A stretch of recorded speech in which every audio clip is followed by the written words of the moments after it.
Yo, what's good, Hansi? What's good, Nathan? Can you guys hear me? Give a thumbs up if you can hear me. Give a one in the chat. A one in the chat, man, if you can hear me. I got these new AirPods in. Good morning, Hansi. I'm on my alt account today. My other one is banned. Is banned till 2030. I've been off the internet for a bit, so I'm like, yo, the real ones will know. The real ones will know if I'm on this account, you know? So it's a Friday. God bless everyone. Um, here to help you guys out. Maybe you're on your morning scroll, laying in bed, just woke up. Maybe you're unemployed. Maybe you're at work. Maybe you're a sim. Maybe you're traveling like a hoe. Okay. Maybe you're a day trader. Okay. Maybe you're placing some trades this morning, but yeah, I am stalking you, Hunzi. I am. Are you stalking me, brother? What are you doing today, Hansi? What is on your agenda for today? What are you doing to ascend? Okay, say something meaningful. What are you doing to ascend today? It's either ascension or self-deception, my boy.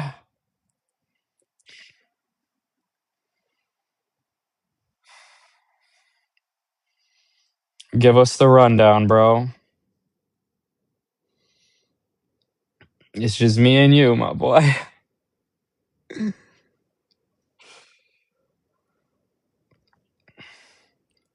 What's good, Wolf? Okay, so Hansi, so you're laying in bed, you're waiting for the motivation to get out of bed, I'm guessing. Still haven't showered.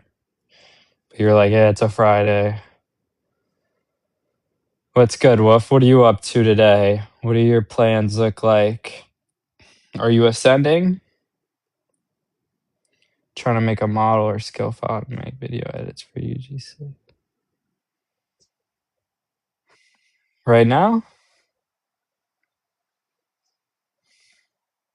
Trying to make some AI UGC videos?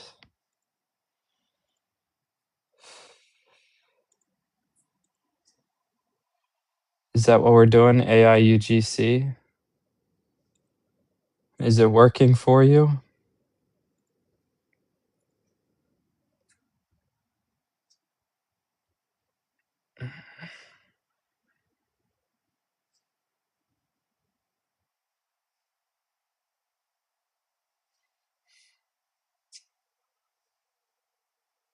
Okay, perfect. Yeah, I was gonna say,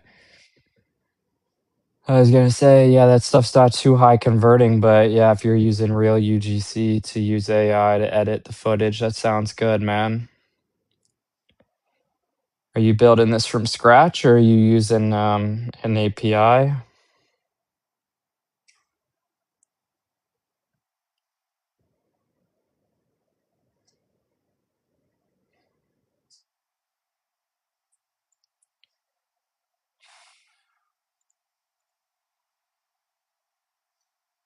From scratch. All right. You got any creators to clip up or to make UGC for? You got a network of creators that you can apply this to, find product market fit?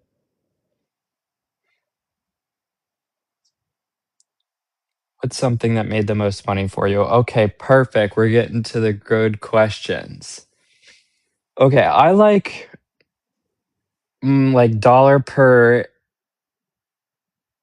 dollar per like mental energy exerted. So the thing that has made me the most money is not necessarily the thing I want to do. The thing that has made me the most money is 3-month engagements with large organizations. but that required so much time and cost to fulfill. The thing that has made me the most money with the least amount of effort or time is in-person consulting. So being paid by a medium-sized organization to fly out and do an in-person workshop and training with a company regarding automation, adoption, operations audit, and basic education and training on emerging technologies.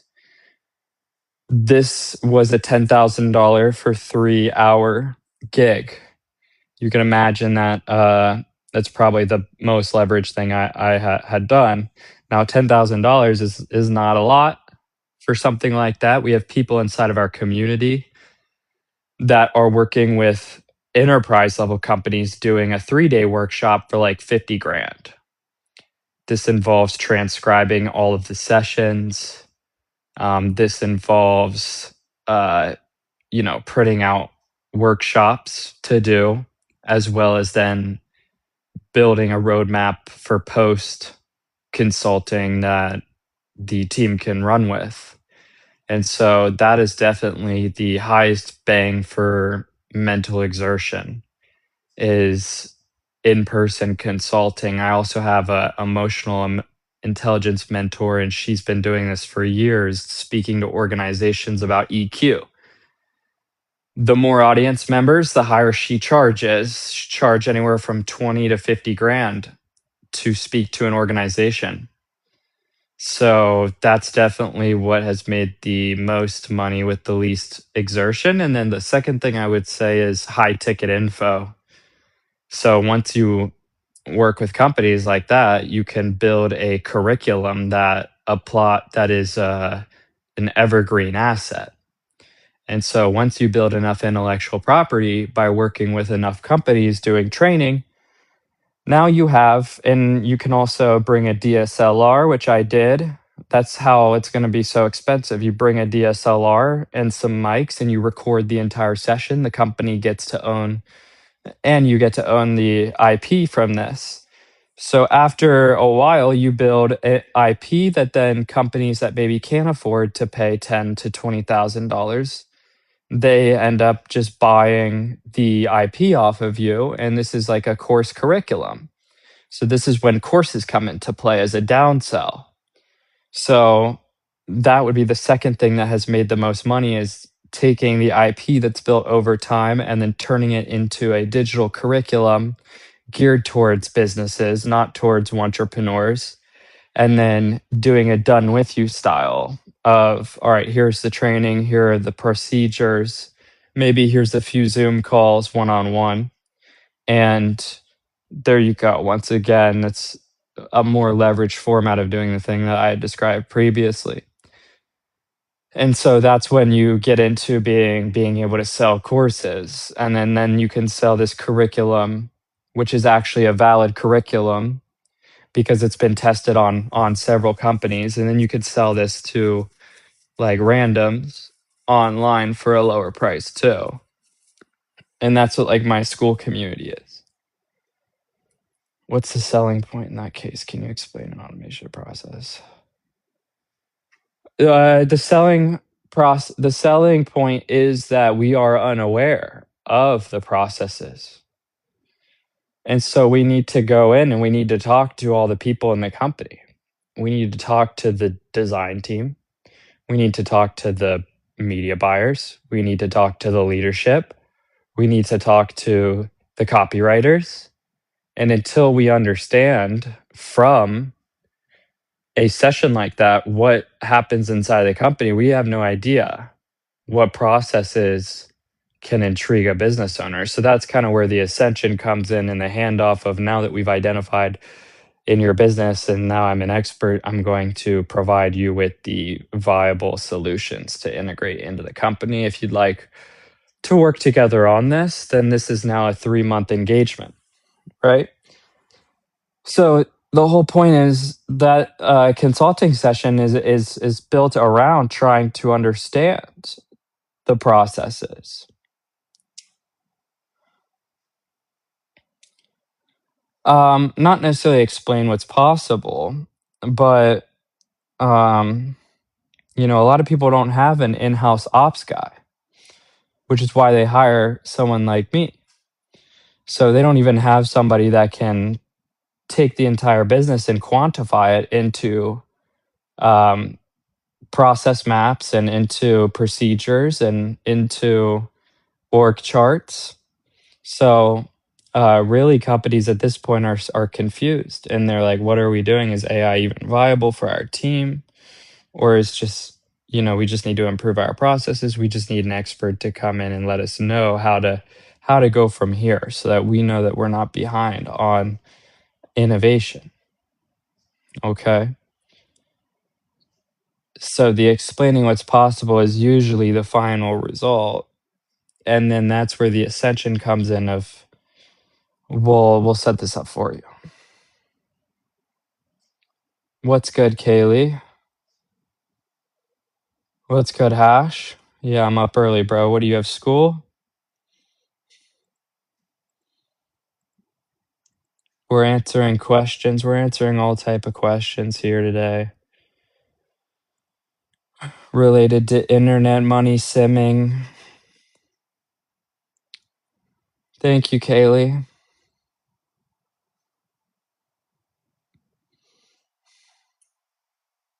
What's good, Big Bub?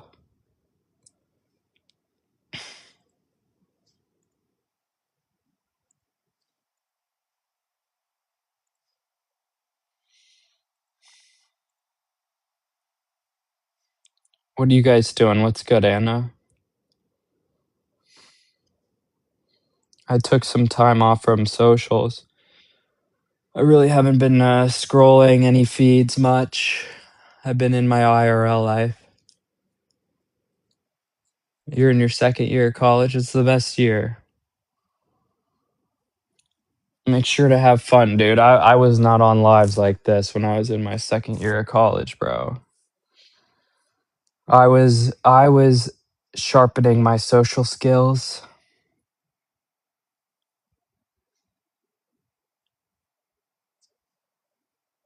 It's giving Miranda Priestley. I don't know what that is, but I do know that this costs a lot of money.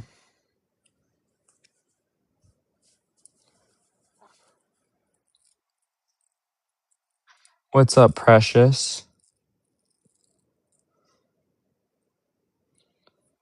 I was thinking whether or not to go live on IG. I feel like people don't go like watch IG lives anymore versus my alt account on TikTok. I just got these new AirPods too, so I can walk around and fucking talk to you guys. Uh, but I will say I've been diving into books recently. I've been diving into all sorts of books,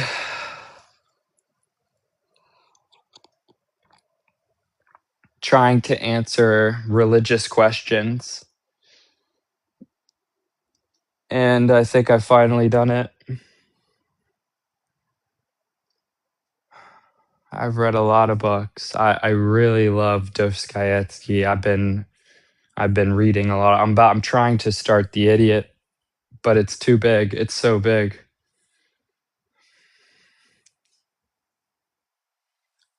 Damn, did I make you nervous? No, you didn't make me nervous. Kaylee, you be happy to know I have a girlfriend now, so I got a girlfriend now, so I don't think I'm not getting nervous from shit like this. Yeah, Kaylee, I took time off. I took time off and I focused on my personal life instead of my metaverse sim life and my travel hoe life. And yeah, I'm gonna try and do that this weekend too. I'm gonna try and go out and have fun with my friends and focus on my hobbies. Yeah, you missed a lot of chapters, but I didn't publish a lot of chapters. That's the thing. Instead of inside of my community, I just didn't feel like I wanted to advert. I just didn't feel congruent with my brand. to speak on personal matters anymore. W Riz, bro, pulled. So jealous of her. I know I'll always be your number one. No, you won't. No, you won't, Kaylee. No, you won't. I'm sorry, Kaylee. I'm sorry, Kaylee. But you did help me, Kaylee, at a point in my life where I needed help. So I'm very appreciative and thankful for you. Big P, what up? What up, hip hop and AI? What's your favorite song right now, bro? The industry's been pretty. I mean, Low Shimmy just dropped some right? People think just because I'm white that I don't have that in me, right? But Low Shimmy just dropped some fire. Rilo just dropped some fire. My boy Fati, not 40, Fati. One of my followers put me on Fati. Fati, he's like dropping some heat, right? But the music industry sucks. I think creatives are running out of, I don't know. Even me, I'm a creative. I've ran out of fucking ideas. Seems like the same shit, man. So what are you listening to right now? We got Rilo, we got Low Shimmy, we got Fati. And from there, nothing else, bro. Nothing else. Yeah, I won't even try. You guys will break up. No, she's the one. She's the one. She's the one. I committed to her after only a week of knowing her. That's how we knew it was the one. It usually takes me months. It like usually takes me months, right? That's the healthy way to do it. But I prayed for God to send me a God-fearing woman into my life, and she marks every checkbox, and she doesn't play no games. She has no social media, right? She has her own hobbies, and she's habla español, y ella es la chica muy bonita. Industry is cooked right now, but you're up on game. I just create my own music now. Okay. Yeah, I really like the low shimmy sound, the mosquito music. Yeah, for me, for me, for me, or pretty brown skin driving me out. Oh, I got Spanish from me, so nobody's coming at the too. So I think Low Shimmy's like the only one right now actually doing anything. Even those Drake albums didn't even last a week. It was just slop, girl club slop. So the movies are shit. The music is shit. The content is shit. And I'm not just being a pessimist. We need new aesthetics in the US. Okay? I'm out here listening to Spanish music because there's nothing else. Literally out here listening to Spanish music. I just noticed. You didn't notice shit, Kaylee. Thank you, Humsey. Thank you. It's been 5 years, bro, since I had a girl, and I was just grinding. My last breakup started my content creation process and my drive for money. So I had to thank my ex for that one. But I dropped out of school. In my third year, I moved downtown and I just isolated myself for 3 years. And it was necessary to build my income, build my brand. I've got a lot of money in investments right now, and they were doing not too well. They're doing well again. So I'm trying to focus on all areas of my life: relationships, finances, content, um, reading, piano. I can play some piano for you guys too. Yeah, yeah, whatever, drunk. Yeah, I'm not drunk. Committed after a week. Yeah, yeah, I know. And it was her that said it, not me. We weren't playing no games. No games at all. We were hanging out every single day. She made me wait too. And now she's gone. She's in Hawaii, sending me pictures of her every hour. Um, but they say those are either the ones that like burn out quick or the ones that last forever. How many? I'm not in any shots. Do you think I'm drinking this early? No, my girl is nowhere. Tell me if you guys can hear. My girl's in Hawaii. Mi novia está in Hawaii. Okay, let's see if you guys can um hear this.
Clap, clap, clap. Hopefully you guys can hear that.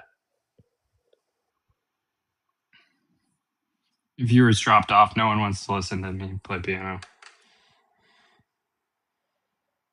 Man really is the tech He said, what did he say? He said, if you're around people that don't remind you who you are, then you'll forget who you are. Or he used to say, when was the day you had the most anxiety? On test day. So what is life? A test? Or he said, what did he say? He said, we need to stop wearing those Air Force Ones. We need something new.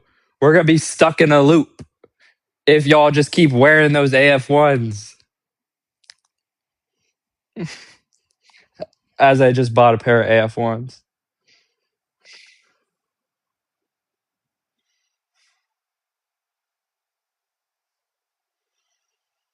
All right, guys, ask me anything.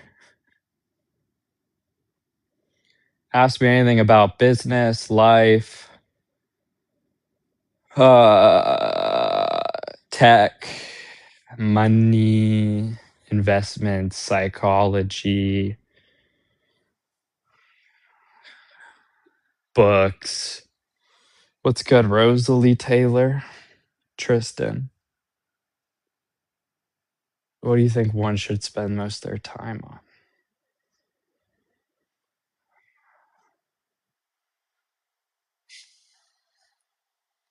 I feel like the corny answer would be knowing yourself, so spending time alone. But I did that for so long, I don't think it was healthy. So I think one should spend most of their time in social environments around other people that help you remind you who you are. I'm a person who needs validation from a group. I excel the most in a group setting where I'm a leader and I can lead other people. Left to myself, that's when the will to power turns inward on the self and you destroy yourself because you're not exerting your will upon others in order to achieve a goal, right? So I think be exciting your like excitation, exciting yourself in social environments has to be the best thing to spend your time on. It also is like a liminal space where when you're by yourself, your thoughts are just your own and you can go days without speaking. But when you're around other people, you're in this liminal space where you're picking up on other people's vibes, they're picking up on you, you're seeing yourself in other people, you're learning about yourself through other people. It's mimetic, it's inherently mimetic. We as humans are the most imitative animals of all. As a child, if you have a child and you know, look at it and you go, it opens its mouth, it imitates you. When you're in social environments, you have models of imitation that you base your desire off of unconsciously. You desire what others have, not even what others have. You desire what others desire to have. So in college, I wanted to be a finance bro because everyone around me wanted to be a finance bro. So my desire was medically driven by the social environment I was in and the competitive environment I was in. And you get on social media, and all of a sudden, your models of imitation are simulacra. They're perspectives of people's lives from the camera. It's fake. It's like Disneyland, a simulation of what never existed. Okay, so your models of imitation when you isolate and you use social media, all of a sudden your neighbors and your family are no longer the people who are your models that your desires are based off of. And instead, it's simulacra, it's fake lives projected on the internet from other people that you all of a sudden start to emulate, and they're not real. So you're emulating the hyperreal online. So I believe that one should spend most of their time around other people in real life. That's also how you're going to make the most money. Okay. So I know that was a lot, but the key factor here is mimesis and desiring what others desire, and how that then leads to who you emulate, right? And we all emulate people unconsciously. So if you are isolating, this is what Peter Thiel's philosophy from Rene Girard, his professor at Stanford, says. Well, if we're inherently mimetic, then your model must be far enough away from you in time and history or location in order to actually push you. So you read a bunch of Elon Musk, you read a bunch of, you know, Napoleon, Machiavellian, whatever you want to emulate, and this is far enough away to you so that there will be no competition. You can't compete with Elon Musk. You can't compete with people 100 years back in history. But if your models of imitation are like your best friends or people that you're in business with, this actually breeds competition, which is called internal mediators, and then this leads to conflict. Okay, so this is a big thing in organizations. If people aren't focused on their own things and they're competing, then this is going to bring negative morale. This is going to bring a negative environment due to the process of it, imitation, unconscious imitation. So, based on this thesis, one would imagine that they should spend their time around positive models of behavior. I really used to enjoy being the youngest person in the group. I would highly recommend being the youngest person in the group everywhere you go. Okay. And that's why you don't hang out with losers, because you become the people you hang around with because you are emulating unconsciously the people that are around you. Where do you go for groups? Like some events or what? That's a great question, man. You know, I had a hard time with this, but if you're in college and you're paying to go to college, you need to be using every single resource possible. When I went to the University of Cincinnati, the school paid me. The Center of Entrepreneurship, I wasn't on scholarship, they paid me to offer high level subscriptions for free to students to help them build their businesses online. This was a function or feature of the entrepreneurship program called like a grant program. And this exists for students to use. So if you're in school and you're not using the resources, if you're not, in school, I started the blockchain club, which really helped me on campus build a community. I learned how to build communities doing that and be a leader. So you need to leverage the resources available to you at an institution if you're paying to be inside of an institution. You need to be renting out those spaces in college that are like those little spaces where you can study at the business school. You need to do all that. You need to go to all the events, everything. That's what school's for. Now, when it comes to after school, this is very hard.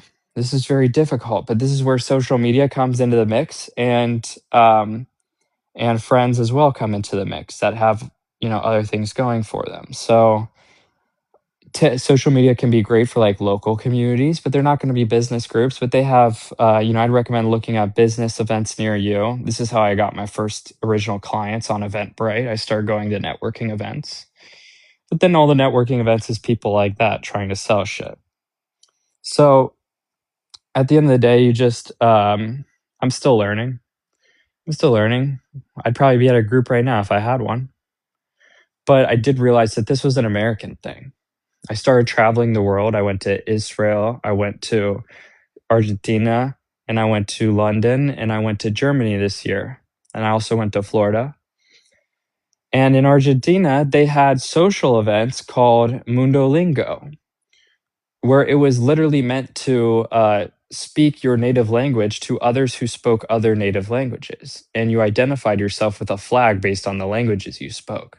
And this blew me away because there was no preconceived notion of, oh, I'm going here to get a girlfriend, or I'm going here to go home with somebody. I'm going here to. No, it was like a nonprofit organization meant to literally connect people together. And that was something that we don't have, but they have this in Europe. If look up Mundo Lingo, these type of social groups that are nonprofits. That's more social environment stuff, and that blew me away because I was like, I could see myself moving to Argentina and then every weekend going to Mundo Lingo, improving my Spanish capabilities, making new friends, and maybe even finding a girlfriend.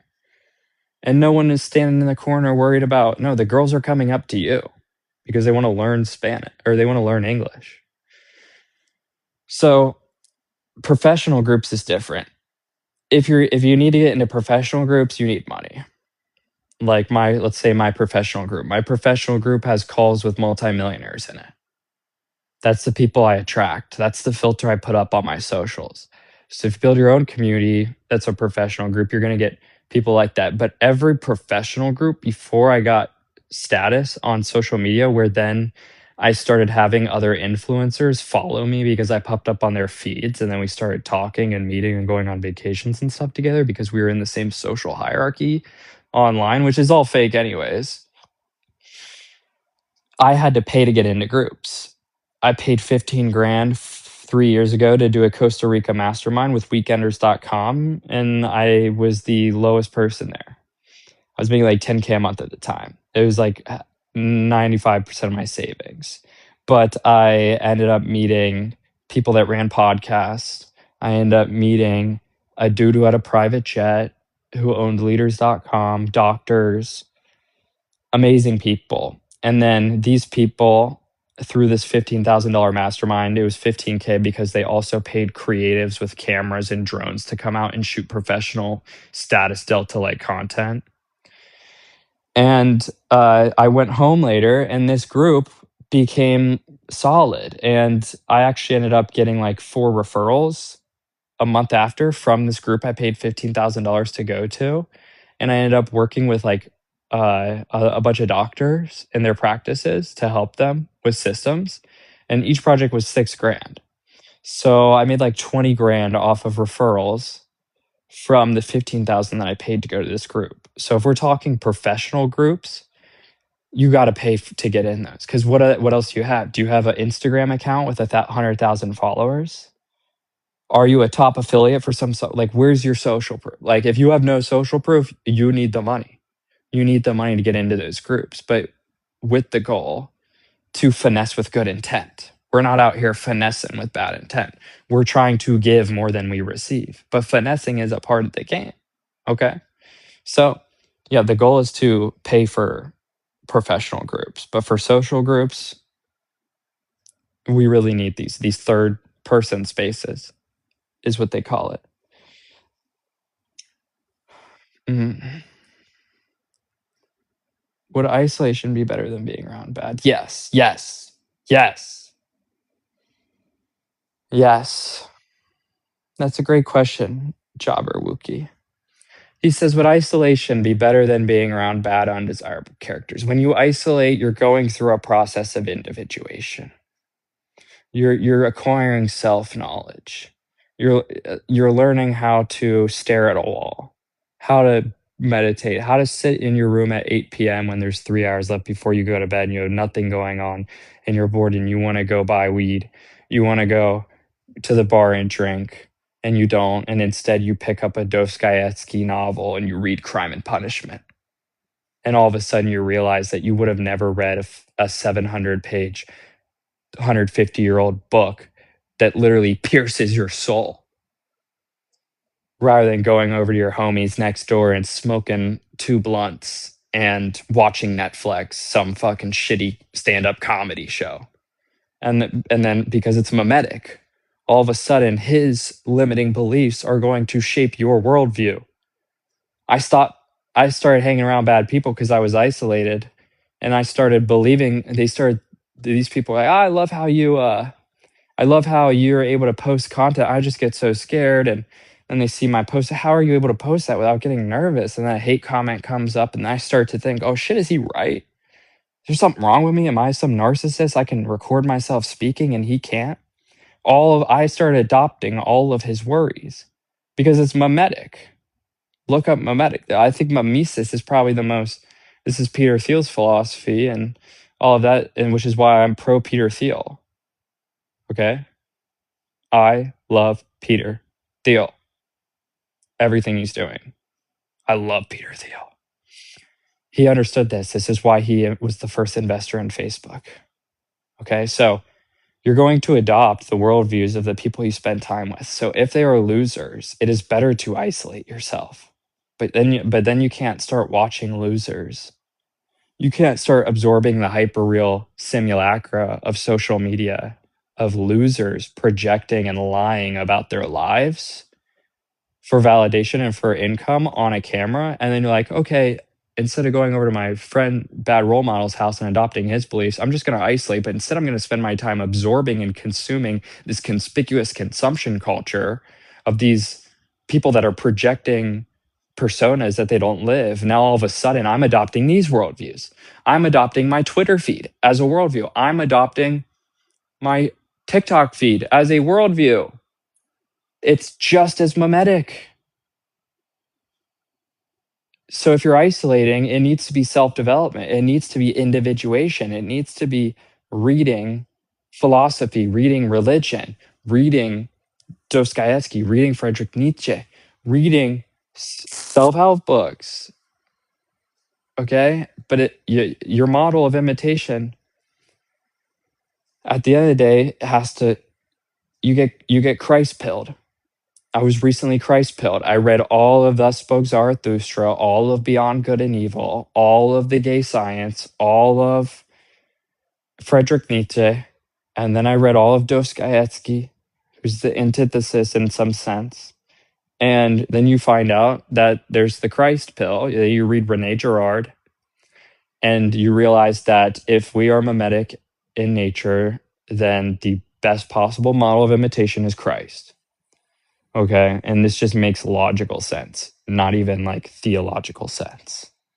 If you can spend an hour and a half and watch Rene Girard's documentary on YouTube, you will be blown away. Because Rene Girard essentially was a literary critic, and he was tasked with presenting to his students a thesis regarding the literature that he was reading and a critique of the literature.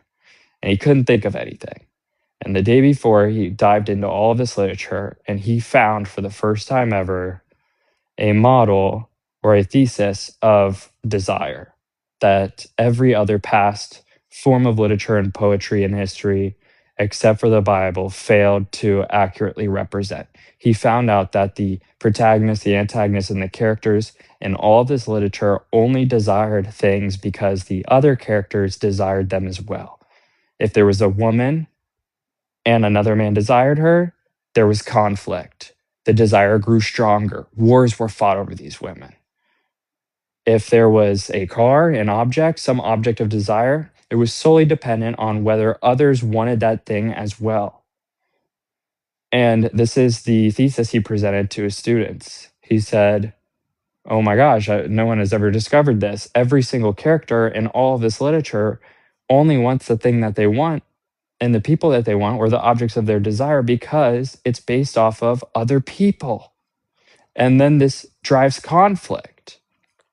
And finally, this drives scapegoating, the act of ritual sacrifice to release this metaphysical conflict in a group. For the longest in history, this was done through animals, right? Some conflict, and then all of a sudden we slaughter the animal. Now the conflict is gone metaphysically until it rises again, and we have to sacrifice something else to get rid of this. But for the first, Rene Girard then studied the Bible, and he found that Christ was the first ever victim who was completely innocent, that literally showed the mimetic nature of the madness of crowds. And he was the sacrifice, the final sacrifice to remove all other sacrifices, because for the first time he was the victim. And the Bible actually uncovers the hidden metaphysical, mimetic nature of human existence in crowds and conflict. All right, I know I'm kind of yapping here, but this is some stuff that when I took time away, I studied. And then this goes into social media. Then this goes into who you spend your time around. Then this goes into who are your role models. And why do you want the thing you want? Why do you want the car? Okay, why? What? And then this goes into marketing psychology. How can we now use copywriting to manipulate the NPCs into desiring things? Right? So Rene Girard, I highly recommend, if you're going to spend time doing anything, Rene Girard documentary, hour and a half on YouTube. You get a little bit of theosophy or theology. You get a little bit of psychology, human nature, social psychology, anthropology. Dude was a fucking genius. Professor at Stanford. Peter Thiel was his direct mentor. And then Peter Thiel made his billions of dollars off Facebook, PayPal, and then essentially inverted Rene Girard's philosophy in order to predict violence, predict conflict with artificial intelligence, which is Palantir. So this is the Peter Thiel. But what's funny is everyone scapegoats Peter Thiel. Oh, he's the Antichrist. Oh, he's X, Y, and Z. No, you didn't read enough. You're actually scapegoating him. Okay? He understands this. So this is why he doesn't conflict with Elon Musk. He just sits and he thinks competition's for losers. Why does Peter Thiel say competition's for losers? Because he understands mimesis. Okay, so let's go over some more questions. Someone had a question about social media, and it didn't, and then I think they might have deleted it. He's inspirational, but he's not, dude. You're a sheep. You're a sheep, dude. He's not pushing a police state. And what if a police state is good for us? What if we can predict violence? What if your parents don't have to get murdered? What if when a fucking gunshot goes off down the street, immediately the person's face is tracked and they're put off the streets? Okay, like we have to consider whether or not some of this stuff is beneficial. It's not like these flock cameras care about you. You think these flock cameras are tracking your face and care about you? No. They're trying to predict violence before it happens. This is beneficial for you and your family, for a world where we don't have to worry about going outside and getting shot. So you have to be able to kind of flip your beliefs, dude. I'm a contrarian at this point. If the herd is saying Palantir, Peter Thiel, Antichrist, that's obviously not correct. I'm obviously going to watch 10 years of Stanford interviews with Peter Thiel and then read his book and then understand the worldview, this billionaire worldview that was shaped by a philosopher who's going to be studied hundreds of years from now. Okay? Yeah. Entrepreneurs are obsessed with Peter Thiel and Rene Girard. Rene Girard, mimetic desire. This is valuable for businesses, organizations, self development. Once I understood this, I started realizing that everything that I desired was conspicuous consumption. It was things were bought and purchased solely to LARP, to look a certain way for other people. I also realized this when I had this girl I met in Argentina that I was into, and I sent a photo of her to my family and my friends, and they said she was ugly. And all of a sudden, I no longer wanted her. Why? Because we desire what other people desire. I didn't have a choice. It just happened. Okay? So this mimetic desire can really help you understand your consumption patterns and what you're buying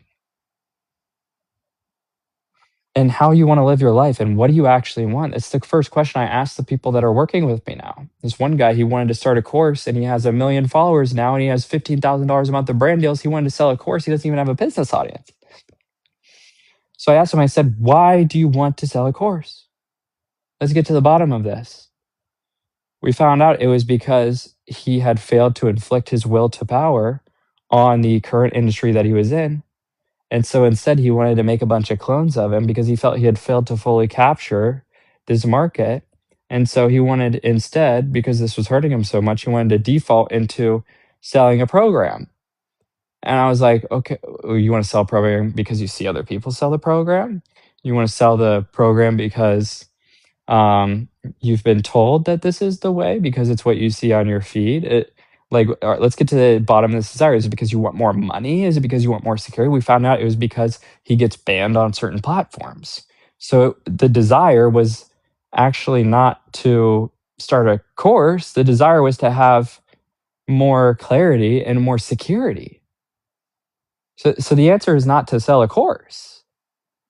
There are other ways you get to the bottom of the root of the desire that we can do this. Okay. And so ultimately, one does not desire the object of their desire. They desire the desire. That's a Friedrich Nietzsche aphorism from The Gay Science. Okay. You don't love the object of your desire. Let's say the girl. You don't love the girl. You love the desire that you have for the desire to love the girl. You love the desire, the feeling that makes you want the thing. That's all what we want. We're all just chasing emotions. We're all just chasing feelings. The objects give you feelings. The car makes you feel a certain way. The watch makes you feel a certain way. These things, the apartment makes you feel a certain way. You will know this if you would have made money by now and would have fucking blown it on a bunch of bullshit. Like me. So it's like experiences. Then you can start spending your money on experience once you realize that you don't even desire the object of your desire. You desire the desire itself. Am I AI? Can an AI do this? I'm a know nothing dumbass travel hoe, fruity little dumbass bitch. I don't think an AI can say that. We just got 3 people in here, but I don't care. I don't care. And this isn't being recorded. So take notes. What's the end goal with learning and reading and analysis?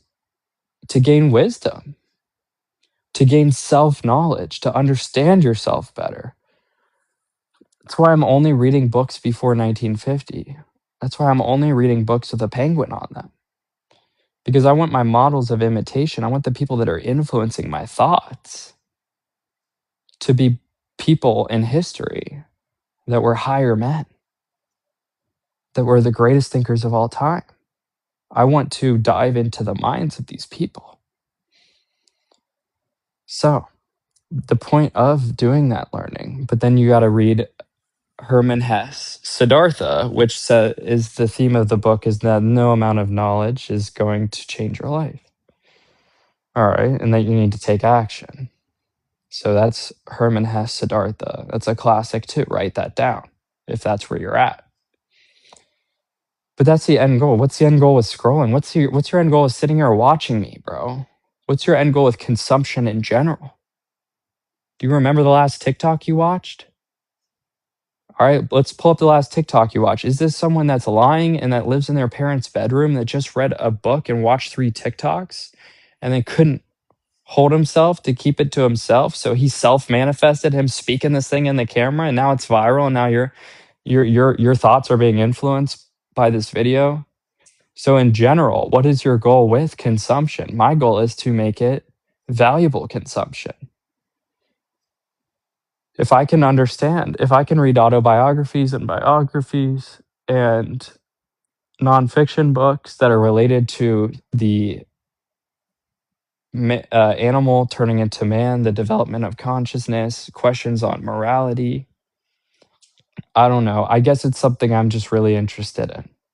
I don't think everyone needs to, because at some point you have what's called the burden of the intellect, where because of the amount of knowledge you've acquired and the inability to apply it, you're burdened with being able to make decisions. Because let's say right now I intellectualized me going live, and I was like, well, why do I want to go live? Is it to prove something? Is it to receive validation? Is it to help other people? Is it to LARP? Is it to, and then all of a sudden you start realizing that there's literally no way you could show up on live without a second principal question or meta layer being asked of what's his intention. So that's the burden of the intellect. But that's why I'm pairing fiction with nonfiction. And I've been really inspired by the works of Fyodor Dostoevsky, because it brings all these questions. It brings answers to all these types of questions through fiction, through pushing characters to the extreme. And you realize that your time and place in history is the best time ever. Do you think that because you grew up in the COVID era, that you have all this suffering, that you're so victim because you grew up on the social media era? It's like your grandfather used to get drafted and sent to Vietnam and had his legs blown off. I had this Bengals player who asked me the other day when I was yapping about all this philosophy. He said, so you really believe that we live in the best time period? I said, dude, you get paid millions of dollars to catch a football.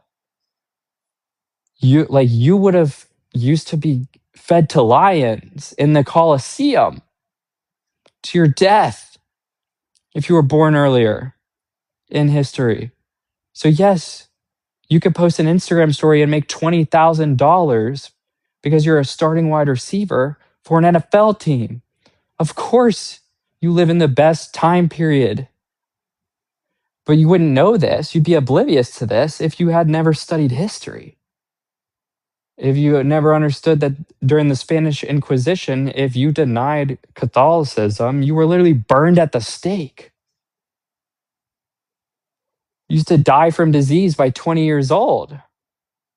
You used to, all this stuff. So it's like life is extreme. I want to know what the rise of nihilism in the 1850s in Russia was like. And when you read these books, it hits your soul. It's like remembering a past incarnation, a past life. And there's so much to learn from being aware of your time and place in history. Okay? So I believe that is one of the biggest starts to waking up is by recognizing your time and place in history. And history used to be this word in class because they taught us fake postmodern Frankfurt School history. Okay? They didn't teach us the real history. I want to learn about the word of the person we can't say on here. I want to learn how millions of people like defied morality and believed that a hmm, like was normal. How did that happen to a population? Like we weren't allowed to ask those questions. I want to know those questions. I want to know without it being censored by Google, AI, whatever. You got to read the books. How is fascism? Why do humans desire fascism? That's anti-Oedipus. The book Anti-Oedipus. Why do humans desire someone else to lead them? Like fascism. So I want to know all this. I don't know why. I genuinely do not know why. Do you still experience ups and downs emotionally? Every single day, bro. I am an extremely emotional person. While we're on this live, I'm experiencing emotions. But ultimately, this is another quote from the gay science. One second, let me grab it.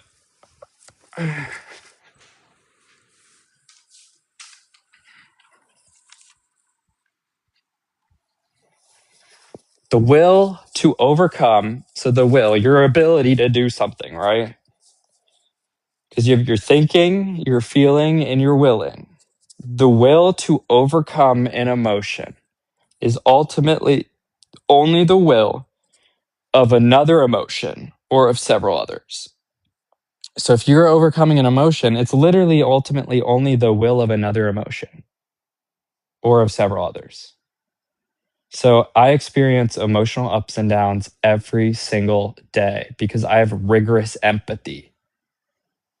I'm walking on the streets, I stare into the eyes of the other people and I imagine myself in their shoes.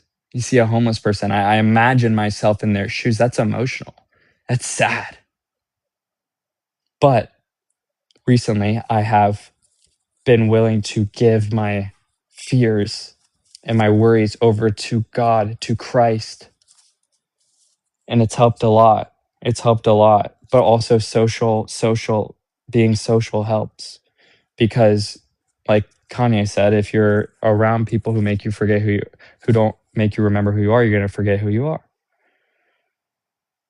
Only listen to the penguin. Not really, because some of the penguin stuff isn't like, it's just a thought experiment. You read Thus Spoke Zarathustra, and then all of a sudden you think you're the next Napoleon. You think you can transcend morality.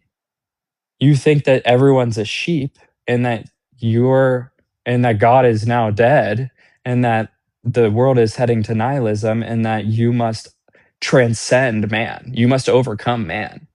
And so you must rebuild your values from scratch. That's Thus Spoke Zarathustra, one of the greatest pieces of literature of all time. The first ever time that someone was able to completely build an antithesis of the current state of the collapse of Christianity. And so you read Thus Spoke Zarathustra and you can walk away with a God complex.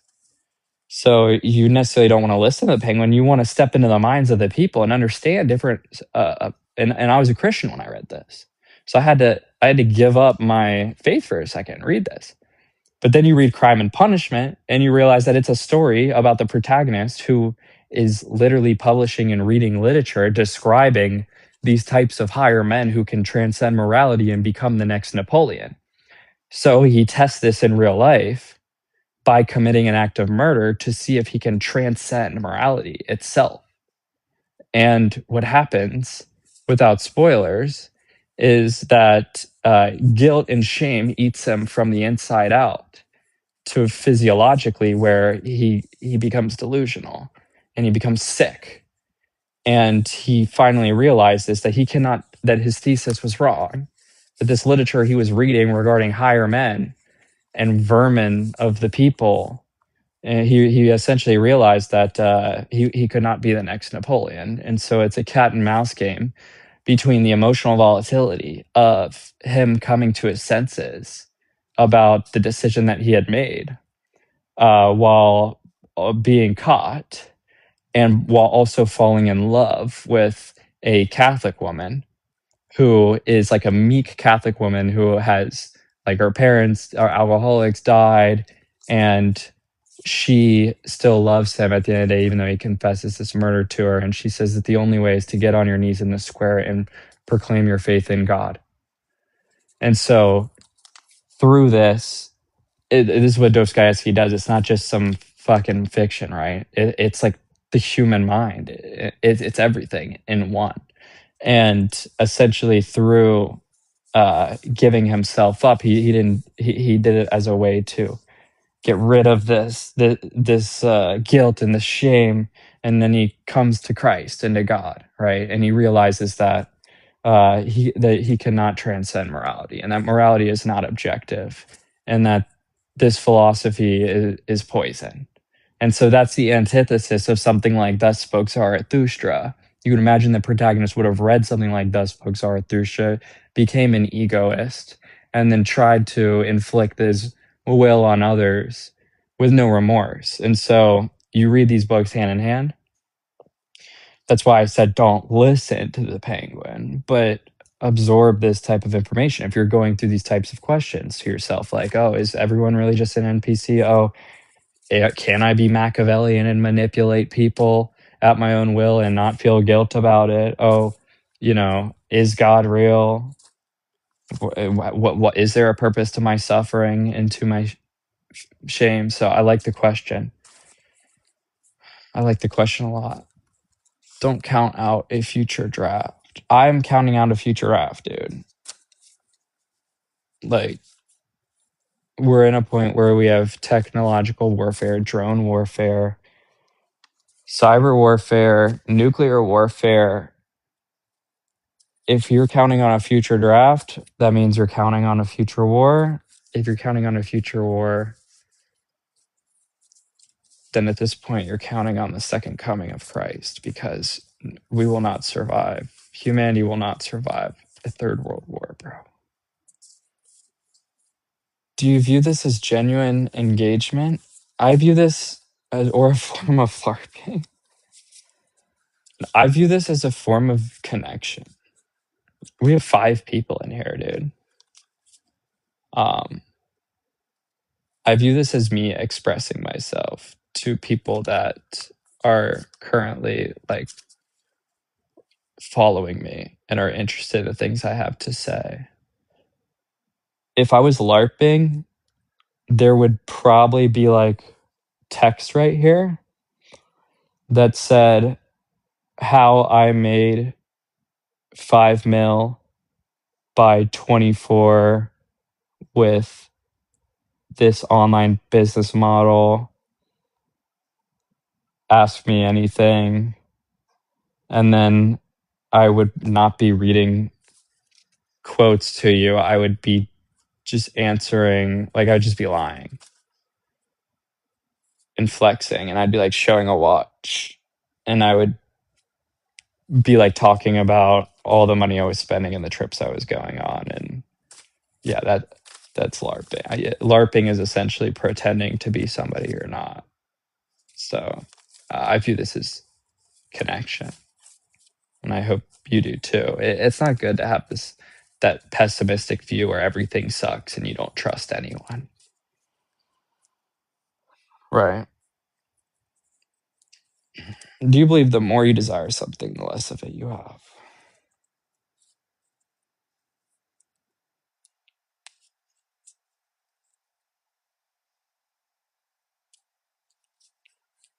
I don't know.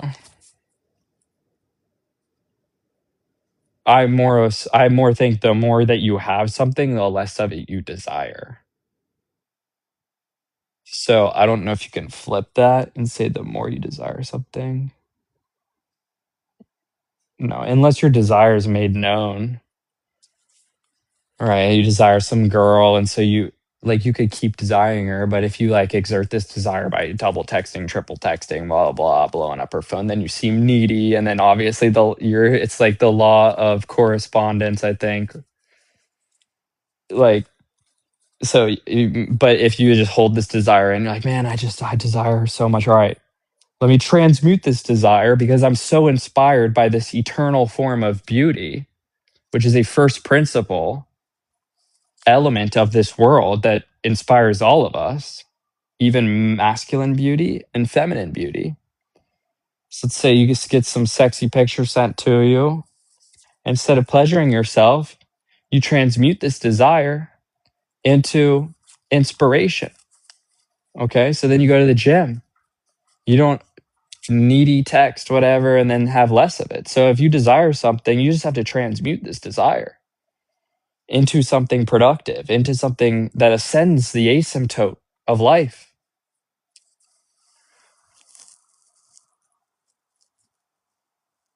Sorry, it said that I'm inactive.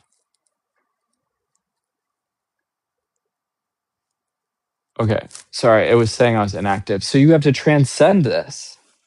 You have to transcend this desire. But I do believe that the more you have something, the less you desire of it. Did you learn anything in Israel? Yes, yes. I learned a lot about propaganda. I learned a lot about uh, religion. I learned a lot about it was probably the most I ever learned about anything. I learned about culture and how culture shapes people. And I learned about the Jewish people and what drives them and why their birth rate is so high and why they live certain ways that they do. And I also learned about my faith and I learned about Christ and I learned about apartheid and I learned about Judaism. I learned about how social media, how like the conflict you see on social media is a narrative warfare. And the main reason I went is because I was in this period of my mind was so shaped by the content I was consuming. I was building worldviews off of algorithmic bubbles and propagated narratives from both sides. So I decided to go myself and experience the place for myself. Everyone is walking around with machine guns. At 18, everyone's required to serve in the military, and at the bus stops, there's no advertisements. It's just stickers of dead people with QR codes linking to videos of their death. Imagine growing up in an environment where instead of advertisements, you're watching videos of your people being murdered. And then you're enrolling in the military by requirement by 18 years old. Of course, you're going to have as many children as possible. Of course, that's propaganda. That is propaganda. Don't get me wrong. But that's how worldviews are shaped. Okay? So I learned that. And then I went to Jerusalem. I was not a big Tel Aviv fan because I'm not Jewish. So there's really nothing for me except the people and the parties. But in Jerusalem, then I learned a lot about Christ. And I went to the Church of the Holy Sepulchre, and I was able to pray in the exact place where Jesus was laid to rest. And I was able to touch the rock and the stone that Jesus was crucified on. And the energy was something else. I was also able to touch the Wailing Wall and observe some of the mosques. And I was able to see Israelis and Muslims and Armenians all getting along together in the corridors of the oldest city in the world, Old Jerusalem. And I met amazing people on all ends. And they all were trading amongst each other. I saw people, Muslims, walking safely with their children on the streets, and same with Jewish people. So I came home and I just muted all my social medias that have to do with propagated narratives regarding both sides because I had realized it was just a narrative warfare. But stuff like that, then you come home and you really realize how you can be manipulated into believing certain ideologies because of what the crowd believes. So I got to experience it for myself, and it was probably one of I recommend this trip to everyone, everyone, everyone. I've been to now 10 countries. It was the most phenomenal experience. If you can go once things settle down, I actually went before, right after the ceasefire. I went, and then like a week later, the war started again when I came home. I won't let a third world war happen, bro. Don't worry. Okay, if it's in your hands, what are you gonna be the next Department of War? Do you upload your lives anywhere? No. When they're on Instagram, I do because Instagram automatically posts them as a reel, but they can't go longer than an hour. On YouTube, you might see some old lives of me speaking. I wish that there might be an option for me to download this because we've been talking about a lot of good stuff. If it does give me the option, then I'll upload it on YouTube. But unfortunately, no, these are just things you got to turn post notice on and maybe take some notes. What did you think about Nero knowledge? Okay, Nero knowledge is the tip of the iceberg for your religious and spiritual psychosis. So, Nero knowledge, I have an immense amount of respect for his consistency, for his style of video, his style of oration, for his um, in general. I have immense respect. I think he's a phenomenal content creator, and his ability to make things simple, but but I'm not. You can't just manifest stuff. You can't just think things aren't happening and then this will change what comes to you. It's a huge market to just exploit what he's doing. And he has very good sales knowledge. So all of his videos have social proof of who he's worked with and then his funnels. So he's set up everything perfect. I bet he's making 150K a month minimum with no ads. But you have to ask yourself, why is he wearing glasses? Why is he wearing shades inside? That's what someone told me when I posted a video about neuro knowledge. His content did revitalize me. It brought me peace and clarity. But then I had realized that a lot of it is NLP, which is a form of manipulation. Okay, it's a form of tone manipulation, and it's a form of using words to speak to people's shadow and to the parts of people that are suppressed. And it seemed a little bit of black magic. And they say never trust somebody who wears sunglasses inside. And so I had someone say to me, hey, he's just like taking Hermetic philosophy, like 4 books, and repurposing them over and over again and adding audio at a low volume that calms you down. And so I feel like he's kind of the tip of an iceberg because you'll move on after 5 videos and then you'll start getting into more woo-woo stuff. But I wish I would have just skipped it. And I wish I would have read philosophy. Like, okay, you have Nero knowledge or you have Friedrich Nietzsche, Albert Camus, Fyodor Dostoevsky, someone like Jordan Peterson. Like someone like Jordan Peterson is going to do so much more for you than the woo-woo Nero knowledge. Even something like Carl Jung, even though it's a little woo-woo, Sigmund Freud. The fact that he's not talking about the greatest thinkers of all time makes me understand that this is more of a new age, just, bleh. It's not going to take you anywhere. It might calm your nervous system down, but it's cope. But like I said, he's a business person. So he's a business. He's doing way better than me.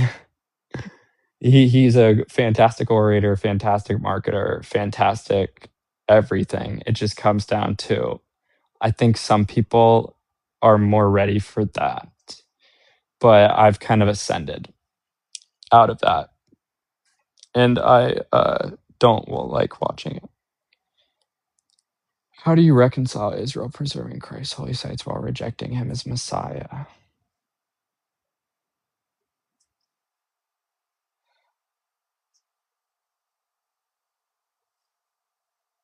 It's a pretty open-ended question, but I feel like from what I've seen, like Israel's only exists because of the United States and taxpayer dollars. So what I experienced was that the life that they're able to live is it's not like the Jews controlled the US. It's like the US actually controls Israel and uses Israel as a pawn in the Middle East. So people have it backwards with the anti-Semitism. So I would imagine that they owe to a land built on Christianity to preserve those sites because it simply only exists because we're able to protect it. But it's a whole nother question regarding um, the Al-Aqsa Mosque and the rebuilding of the temple to prophesize the second coming of their Messiah. Now that's a whole nother conversation of destroying the Al-Aqsa Mosque in order to accelerate the process of the Messiah coming and then ultimately accelerating in tandem to that the return of Christ. So that's a great question. I don't think I'm too educated to speak on it, but that was more of what I had picked up is that like they owe it to us because the place only exists because of us. What happened to the YouTube series, the Go High Level stuff? I made like 5 videos, bro, going over that. And whenever I'm telling people to make a free course, it's always 5 videos. It's never more.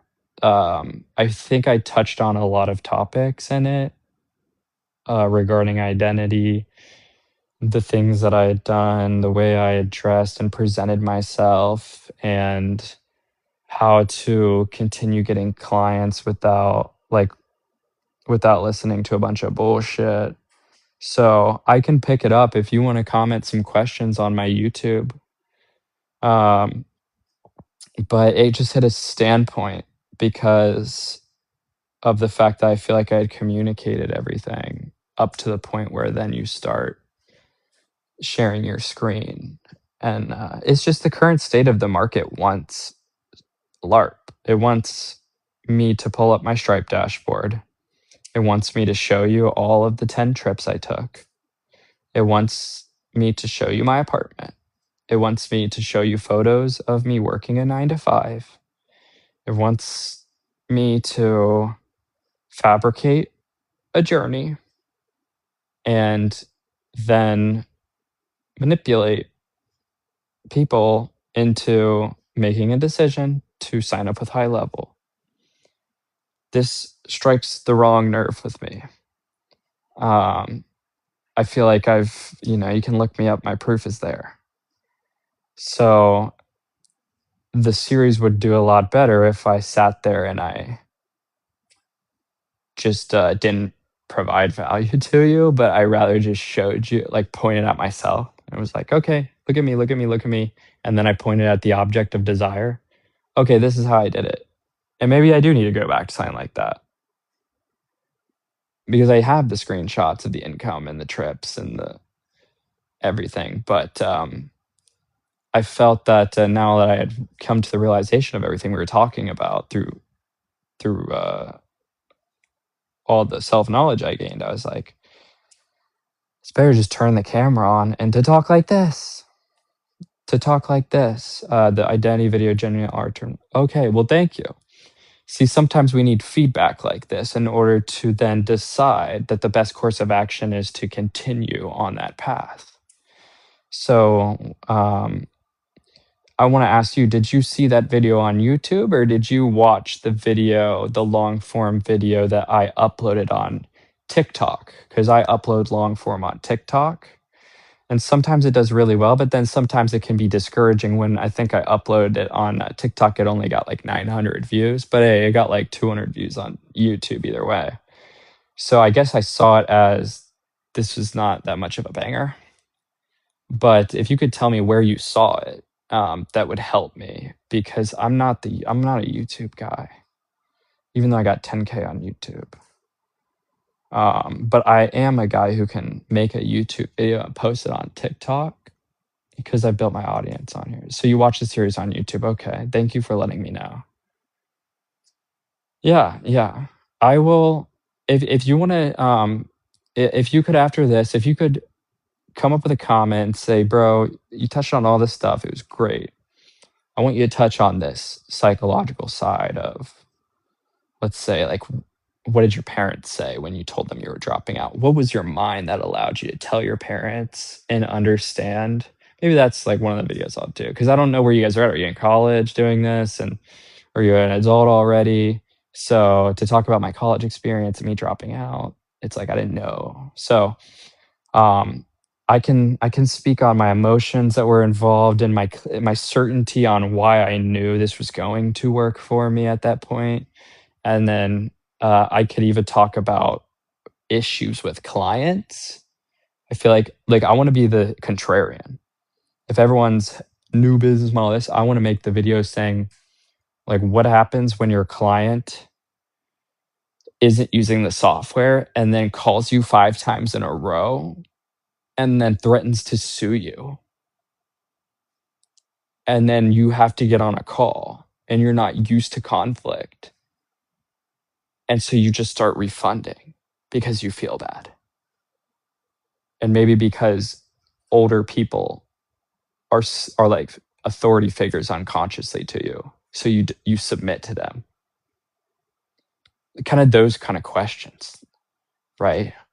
Like what happens when the client's payment isn't going through and you feel like to shut off their website, like that's not moral, and that they're going to be disappointed. But yet then like these were questions I went through for years that I hired mentors for. And it's like, no, you have to realize, does Go High Level do that to me if I forgot to cancel and I email them? Do they refund? No. Okay, so it's like there's personal, there's business. So even questions when you're working with the big clients, like the contracts. Well, what happens with scope creep? How do you deal with scope creep and like the anxiety of telling the client you need another 3 grand? And what happens when they say no? Or what happens when a client doesn't give you what's needed and you're stuck there with their money and all of a sudden they say that they went broke and that they need their money back, but they know that they couldn't complete the project with you and they know it's not your fault, but they ask that you still refund it. Like these are things you can't LARP this. You can't even ask, like these are things you can't LARP this. You can't even ask chat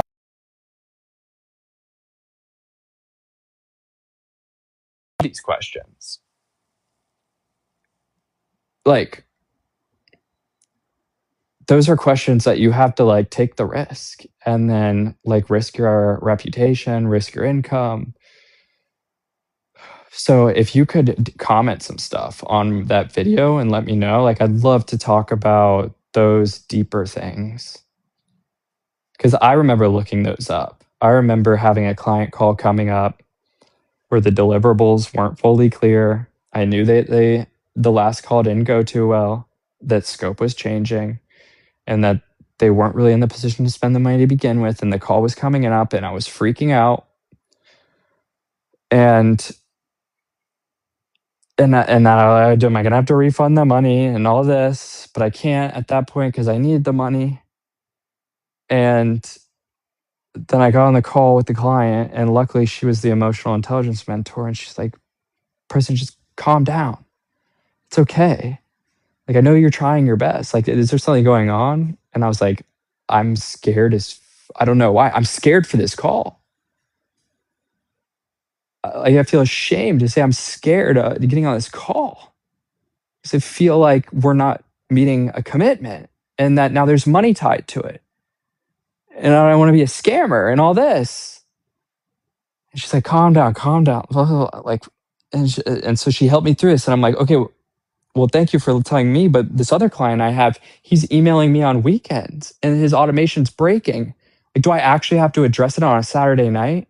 And then he's sending me these messages and like, is this a threat? How do I do it? Is it like, what do I do? Like, because you can really, your clients can become like your boss and all this. And I had to be coached through that. I had to be. What happens when you hire a client success manager and you put him in between you and your client's like, "Well, I loved your content and I signed up because I thought I was going to be working with you, but meanwhile, I have to scale because I have to hire a CSM, and all the leaders I'm around are telling me to hire a CSM, and then they're like, I don't want to speak to the CSM. Let me speak to Preston. Then they're banging me in Slack, and I set this boundary to talk to the CSM. I'm like, is this bad that I put a CSM in? But I'm paying the CSM $2,000 a month. And this person wants me, not the CSM. And now they say they want their money back because I'm not on the calls and the CSM is on the call. You can't just YouTube this. I tried. You cannot YouTube this. And so then you take the risk of sending the message that says like, hey, sorry, we've hired the CSM. This is your point of contact. I can no longer get on these calls. Here's per our contract. It says I'm allowed to outsource work. So then contracts become important. Okay. So like those are things that I want to speak on. And those aren't LARP. Like those are actually helping people. Because like you could hop on and say, here's how to get 5 more clients. Oh, you ask them for referrals at the point of peak excellence with the service, but there's shit that you lose sleep over that people don't have answers to. Yes, the fear, anxiety, and bad experiences are canon events to achieve success in anything. Because what is fear? Fear is disorder, it's chaos, it's high entropy, it's randomness, it's unlimited potentialities. So if you receive some dirty email from a client and you're afraid to open it and read it, it's a million things, a million possibilities. Of course, you're afraid of it. You can't understand it. Your brain can't process it. It's entropy. So you need to take chaos and turn it into order through observation. You observe the message. Now, all of a sudden, you realize, oh, the message isn't that bad. They said they wanted to reschedule the call to next week. I was sitting here thinking for an hour that this was going to be the worst call of my life, and I asked them to reschedule it, and that they and all of this. And simply because I had yet to observe the unlimited potentialities in this high disordered state of information and collapse it to one and update my model of reality, that's where the fear comes from. Same with you send this risky text to the girl, she texts you back, you're afraid to open your phone. It's like, why? You're afraid. You're not afraid of her. You're afraid of the unlimited potentialities. Look up entropy. Entropy, this is how the whole world works. This is how the universe works. The second law of thermodynamics says that the universe is constantly becoming more disordered. So, what is the food you eat? The food is information. Everything is information. The sun you absorb is information. All right. So, it's all about compartmentalizing to reduce fear. You organize information. And so the things you're afraid of are actually just chaotic information. And then you collapse them into a single potentiality. And you do this over and over again. This is how you make progress. Okay. You turn chaos into order or disorder into order. And all of this is a canon event to achieving success because that's what suffering is. You then can give advice to other people. This client I'm working with, he has 1 million followers. He's doing a $5,000 brand deal. I said, bro, you're like a Super Bowl ad. You're on my best friend's phone, and he had no idea we're friends. You're getting like 50 million views a month, and you're making 5K a month from the brand deal. He thought that was a lot. He needed someone who had been fucked over by brands, who had been like, who had signed a non-competes and contracts and understood contracts are a language in business and understood what cost per click was and understood all of that. And then I told him that he's being underpaid. He goes back a week later and he comes back. He says, dude, I'm getting paid $15,000 a month now for the same deliverables. He would have never, if I didn't go through a can event like that, he would have never known that. Okay. So it's like, that's what you pay for. When you pay to get in rooms, like you pay so that you can get answered to these hard questions where there aren't YouTube videos for. Is there a way to achieve success without suffering?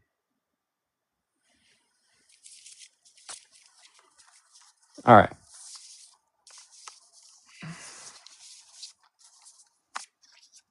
Is there a way to achieve success without suffering?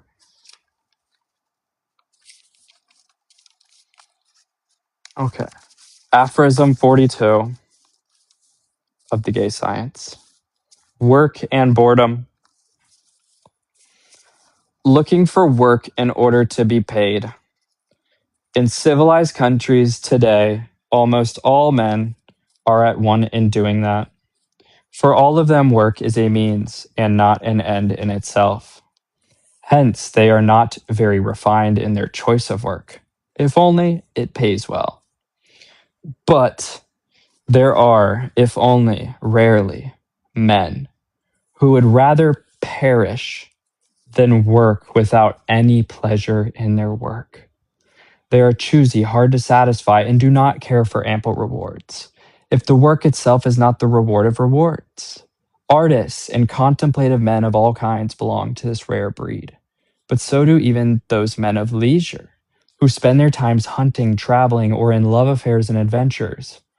All of these desire work and misery, if only it is associated with pleasure, and the hardest, most difficult work if necessary. Otherwise, their idleness is resolute, even if it spells impoverishment, dishonor, and danger to life and limb. They do not fear boredom as much as work without pleasure. They actually require a lot of boredom if their work is to succeed. So it really depends, bro, on the work. Okay. You don't fear boredom as much as work without pleasure. It depends on if the work is pleasurable. So am I doing what right now? I'm exerting myself. This is work. Okay. So this work is bringing me pleasure. So I fear work without pleasure more than I fear boredom. So that should help you answer that. And then this also says the craving for suffering. 56. When I think of the craving to do something which continually tickles and spurs those millions of young Europeans who cannot endure their boredom in themselves, then I realize that they must have a craving to suffer and to find in their suffering a probable reason for action for deeds. Neediness is needed. These young people demand that not happiness, but unhappiness should approach them from the outside and become visible. And their imagination is busy in advance to turn it into a monster so that afterward they can fight a monster.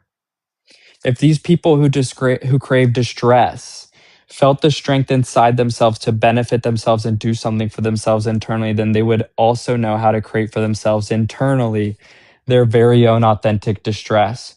Pardon me, my friends, I have ventured to paint my happiness on the wall. Okay, so this unhappiness, this suffering you think that is there, that we demand it should approach us from the outside, is not even real. Just so that we can turn it into a monster, just so we can fight it. Like, is it even real? Okay. because we crave this suffering. So if instead you felt the strength inside yourself to benefit yourself, you could create your very own authentic distress instead. So this essentially means anyone lacking that tends to project onto others' needs and conditions of distress that he can then exert himself to alleviate. So creating distress literally just to exert yourself to alleviate it. Having no project of his own, he can thus give him life some purpose. So without a project of your own, you will create a project of your own, which actually helps nobody nor yourself. So those are two aphorisms that maybe help answer that question that I found very powerful. These quotes are from The Gay Science by Friedrich Nietzsche, and it has to be one of the most phenomenal pieces of literature I've ever read. Okay, um, and we also have one that I like here. He who despises himself still nonetheless respects himself as one who despises. Like that makes me just think about it. If you're watching this right now and you despise yourself, don't you still respect yourself from a meta layer as the one who despises? So you still have respect for yourself, even if you despise yourself, because you respect the despising itself. So these are supposed to essentially, like when you ask, what do you think of neuroKnowledge? It's like Friedrich Nietzsche said, I used to write in one sentence what people used to write in a whole page of a book, let alone a whole book itself. So it's like, all right, neuroKnowledge or one sentence that just destroys your limiting beliefs. I'm taking the one sentence that has withstood history for hundreds of years. You on the base 44 play? No, I was put onto that actually by somebody in the space. They said that this is a new lucrative way to make money, is that you essentially create a free course and then you shill base 44 subscription and then you make money on the affiliate program. If I'm going to do something like that, it's going to be high level because high level has a bigger TAM, better product, and I actually know it and I still use it for like 3-4 years and it's changed my life and so many other people's lives. So base 44, it was brought to my attention that it was extremely lucrative for the seller of the shovel, if you know what I mean, rather than the digger of the gold. So beware. And this is the kind of alpha I get by being in this space talking to these people. Just like the Claude bot thing when that came out, and I told all of you guys on my other account that it was a propagated scam. And then everyone shilled it for views. And I took the contrarian view because I could tell something wasn't right. And then here you are, like, does anyone still use that shit? How many people bought that Mac Mini and wasted that money? Like, you could have just given me $600. Some of you like owe me from just send me the 600 if you didn't buy the Mac Mini and waste like 40 hours of your life telling your entire team that all of a sudden the entire business was going to change. Like, can you guys not see through that? I guess that's why I took time to study propaganda and study, marketing psychology and buyer psychology. Your face is where chat is on mobile. Oh, my bad. Thank you. It took time for somebody to say that.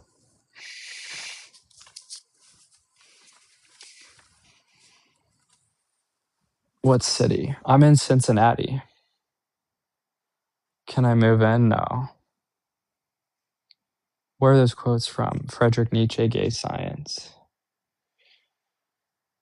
It has to be outside the Bible. That's why you got to mix this with the Bible, because some of these are like sexist, racist. You want me to read you some more? It's like you got to like take the time to read one and then really like meditate on it and think about it. When am I moving out? I actually decided not to move out.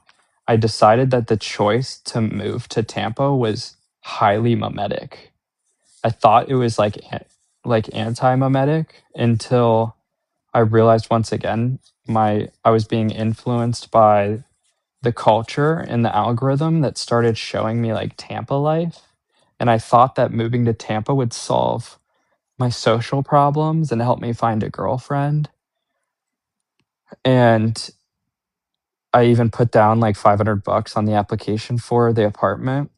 And then I was in Argentina and something clicked where I realized like how much of a trend is it that like I just like did I decide this for myself or did the zeitgeist channel my desire here? And I was like, yep, okay.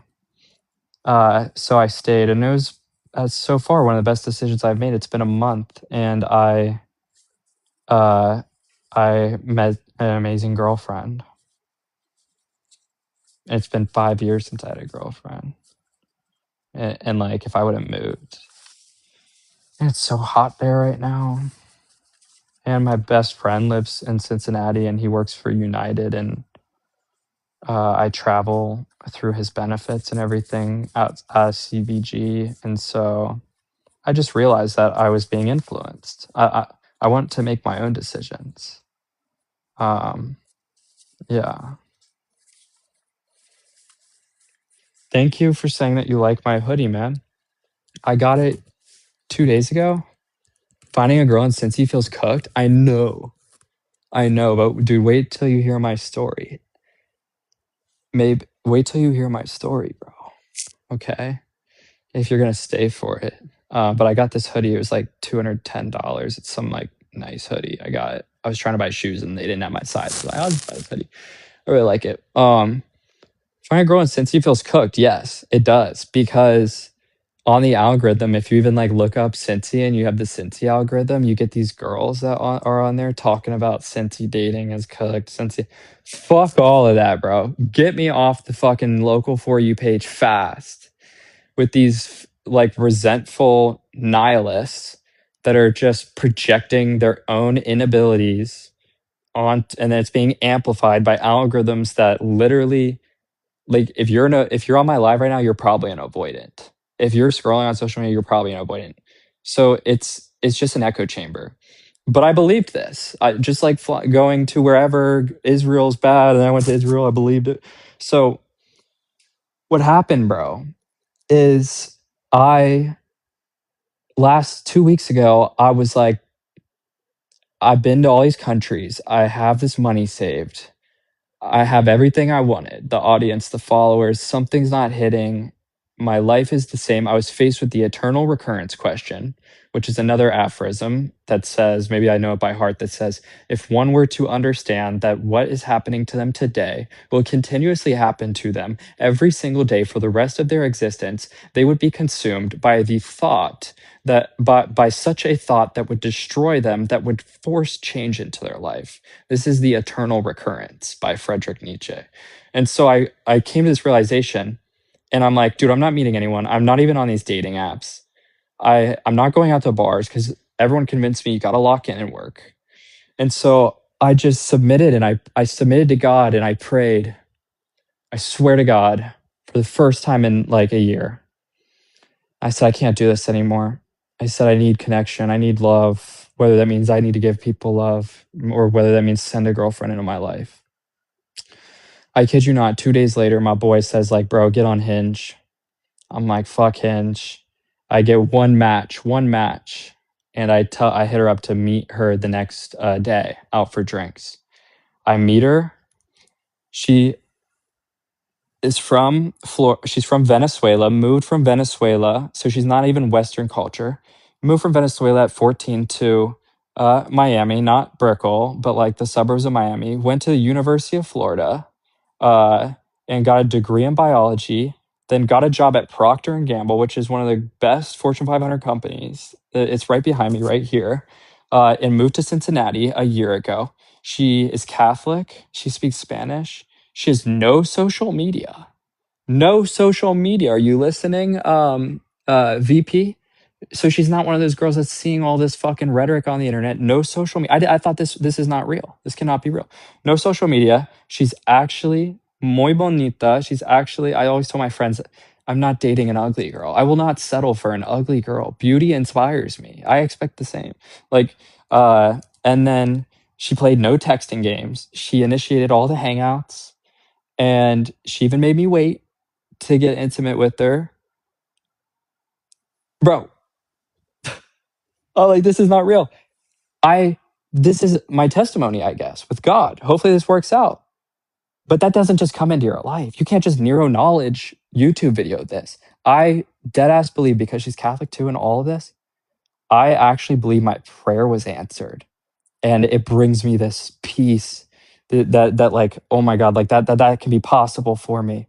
And so I've been reading the Bible every single day. I've been praying every single day. I'm gonna get back into church, and I even had my friends pray for me at this point. And it was like, it was a Jungian synchronicity. If you're into Carl Jung, it was literally a Jungian synchronicity. And now once again, just like going to Israel, wherever, it's like blowing my mind of the status quo and the expectation. And we hit it off so well that in a week and a half, I asked her to be my girlfriend. She said yes. So if you're in Cincinnati and you're listening to me right now, bro, there's hope. There's hope, bro. There's hope. I played tennis in high school. She plays tennis. I skied. She skis. She has her own life. All this stuff, bro. I'm chilling now. I'm happy, and I've shattered that limiting belief, that incel nihilist. Fuck all that. Now it's. I remember opening my TikTok, because after this, I didn't even want to watch TikTok for a week, and I open it, and it's still stuck on like the hate all women, blah blah blah. Girls will cheat on you, how to manipulate them, all this stuff. And I'm just like, oh my God, I was in an echo chamber. Like all it took was downloading Hinge, one match, one date, and there you go. So all this hypergamy talk, looks maxing, bro, that's poisoning people, bro. And maybe I can shed some light on this now, but that's poisoning people, dude. It was poisoning me. It made me insecure. And so now things are going well, bro. But I'm telling you, there's hope. There's hope, my guy. There's fucking hope. I think you need to pray. You need to pray. You need to pray, bro. I need to pray too. And I will pray for you guys. Be careful with Catholicism. I know. I know. But would you rather have like a girl who goes to Crossroads and doesn't consume the Eucharist and just listens to like music about Jesus? I'm Protestant. Or would you prefer a girl that grew up in such a ritualistic, like moral driven environment where like God is prioritized much more? I would take the Catholic. I would take the Catholic over the Crossroads girl that's like just quit OnlyFans. So now she's like going to the New Age mega church and watching Girls Gone Bible on YouTube, and like consuming TikToks and putting a Bible verse in her like Instagram bio. Like, what are you taking? The New Age convert or the girl that grew up in South American Catholicism? Okay. Florida's not a place for, especially, yeah, Florida's for like vacations and spring breaks. Do you have any book recs for breaking a heavily instilled belief? Who depends what the belief is, my guy. Um, I would say the gay science, what I was just reading, those have like micro beliefs that just get shattered, shattered, shattered, shattered, shattered. But then I would also recommend, if you want something that's like parallel universe is good. It's talking about like timeline jumping and all of that. But oh, NLP for beginners, write that down. Or NLP for dummies is what it is. It's for dummies. It's talking about how language manipulates perception and self, how you talk to others manipulates their what they do and getting them to make decisions. And that NLP, I would focus on NLP therapy. Bro bought me as a follower. Did I? I did not. I've never bought a follower. Shout out Preston, thank you. One match brutal. I know, but she also I was her first match too. So it was literally like, yeah. Well, I had like four other matches, but they were all cooked, bro. They were all smack. I was like, why did I don't think I remember swiping on this. Yeah, I found a gold scar, right? And I've been telling y'all that I was looking for a torta. I was telling y'all that I was learning Spanish and everything, and that I then went to Argentina and everything, and I was trying to learn Spanish too. So I literally believe that God had answered a prayer. But yeah, it's like finding a gold scar. That's why I'm holding on to this, bro. Do I think I'm beautiful? I think we're all beautiful. It depends how you define beauty, but I think beauty inspires. I think, you have nature's natural growth pattern of beauty, the golden ratio. The golden ratio is some objective mathematical formula to natural beauty. But I think we're all made in God's image and we're all beautiful. We all have beautiful souls. We might not be the most aesthetically pleasing physically, but you can always ascend the asymptote, the never ending version of yourself, that higher self. It's an asymptote, like the mathematical equation. There is no limit. Okay.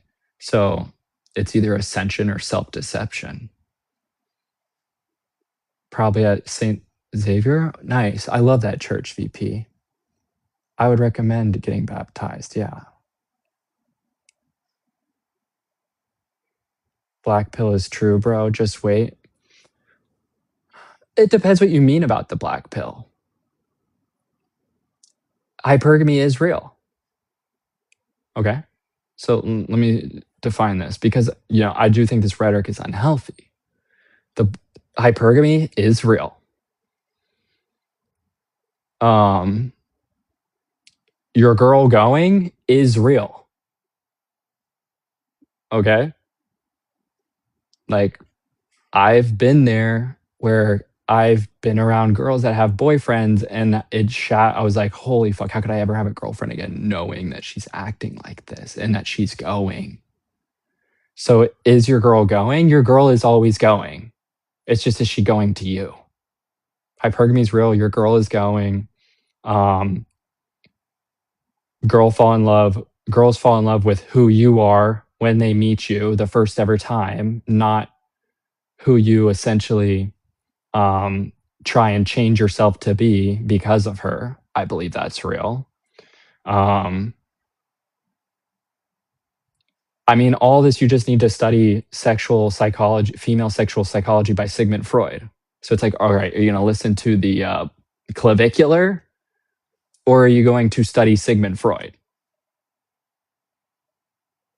Okay. So like that's the vibes we're on. It's like, okay, if we're going to talk black pill, the black pill is Sigmund Freud. The black pill is not clavicular. Okay. But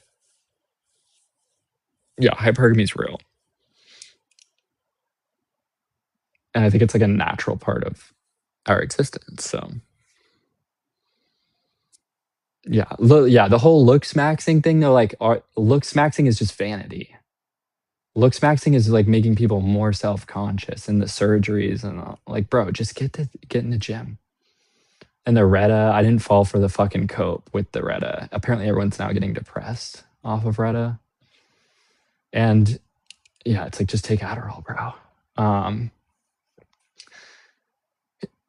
But I do think that we need a new male aesthetic, and this is fascism. Okay, like leading a country off of aesthetics. And, it might be necessary with where men have the toxic masculinity being shamed in society for so long that it's created resentful incels. I do think we need a model of imitation in society that is hyper masculine, not no Andrew Tate clavicular. Right? We need well, good. If you're not, well, make sure you take care of yourself, all that. I've heard Retta can shred you out. But a lot of people I heard that were getting on GLP-1s started getting apathy. But be safe, bro. What was I talking about? hypergamy and all that. But like, hey, if you find a girl that's not on social media and she's not seeing like those edits and being exposed, at, at the end of the day, hypergamy is real because memetics, you only want what others desire. So if whether it's social status and money that the guy has or looks, if other girls don't also want you, you're not desirable. Just like the girl, if other guys don't want you. But looks mattering completely, nah, dude. They matter like a lot. But I've had people that I like didn't think they were that attractive at first, and then you get to know them, and I know that's like the biggest cope or whatever, but then their soul essentially becomes beautiful to you, and then they change over time the way they look. And you can like invest like Bitcoin, you can start working out together and stuff like that. But the black pill is real. I just think it's been blown out of proportion. Um, but it's not healthy to just like read black pill stuff. So that's why I said read Sigmund Freud, and then you'll literally understand the female psyche from first principles. And like that's what your influencers are ripping when they make videos. Or don't even get me started on those Robert Greene books about whatever, about manipulation.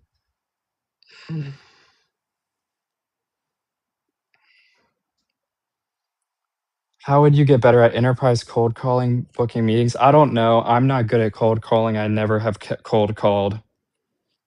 I've just networked my way into rooms. I even know people with no audience that have just paid to get into rooms and networked to get into rooms and been super excited and dressed super well, communicated their value and asked the right questions.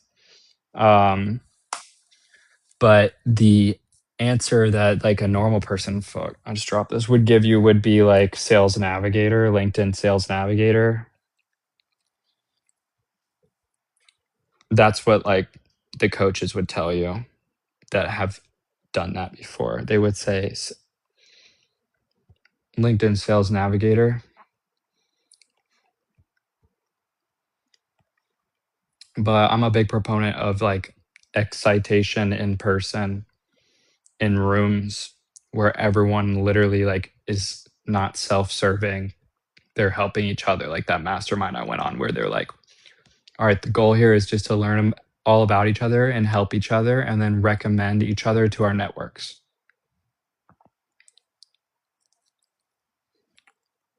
Okay, for your 9 to 5, yeah, LinkedIn Sales Navigator or close.io, like a auto dialer. But yeah, I'm sure there's much better information out there regarding speaking, dialing strategies.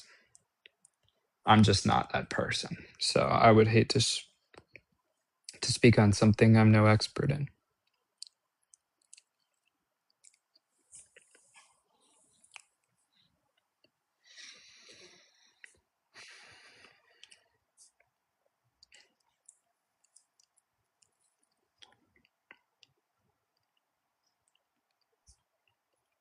So what's up with you guys? What are you doing this weekend? How are you guys spending your weekend?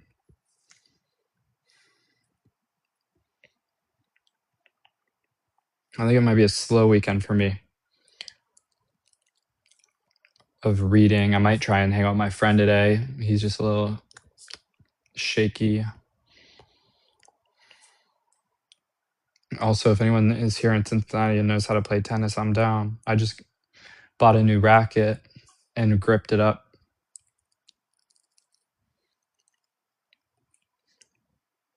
But yeah, really, it's just ascension or self-deception every day. Let me see if I can pull another quote for you guys from here.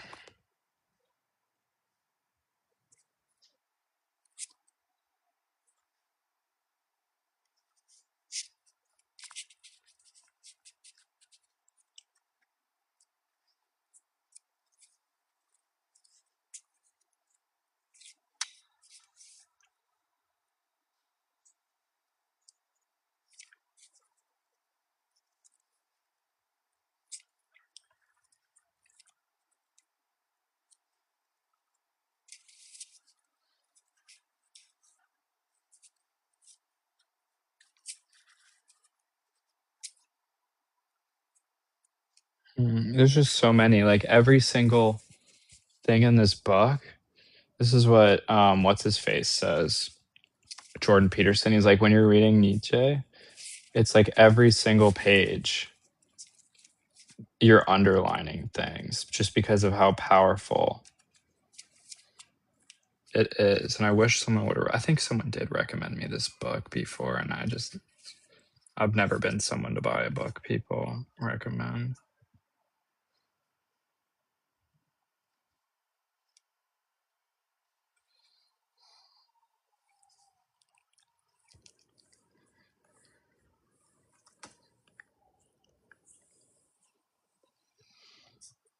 Guys, if you want to learn from me too, from the last 3 years, I've made like hundreds of videos speaking on subjects related to entrepreneurship and business and automation and business operations and leadership and technology, and even a little bit of social media, branding, and philosophy. Then join my community, link in bio, on school called LM Academy. It's starting out at $97, and I'm going to do a promotion here soon, hype it back up, move some stuff around in it, and it'll go up to 197.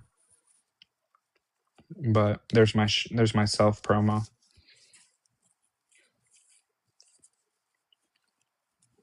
I don't need an assistant right now. I have one, but I do offer mentorship inside of our group. So I would just join. And I don't know. I think I've seen your name a lot. So you've probably been inside of our group. But yeah, mentorship would be starting out at 3K.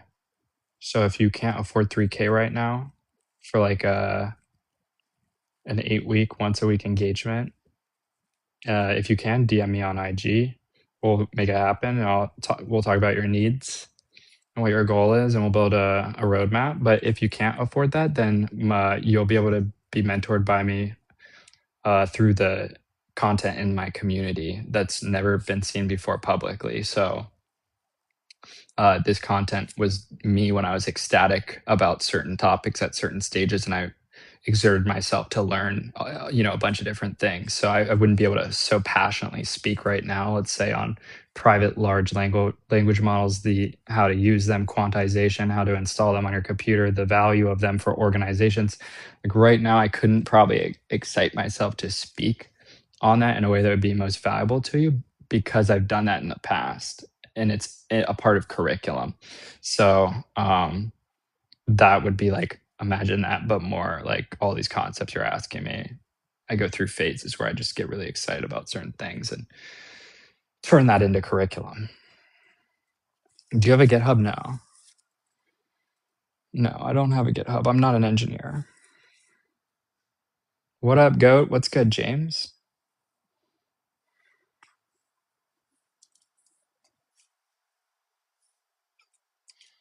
Thank you guys for joining me. Because my other account is banned.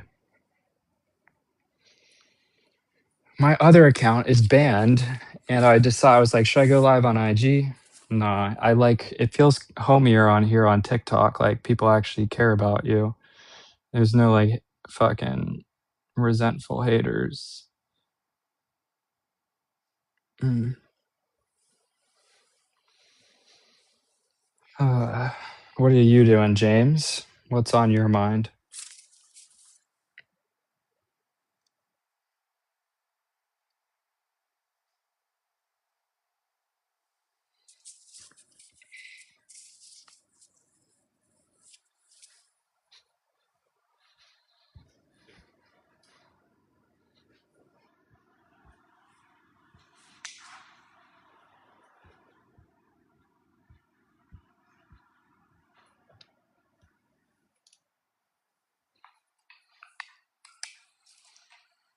Hopefully it doesn't rain all night and day.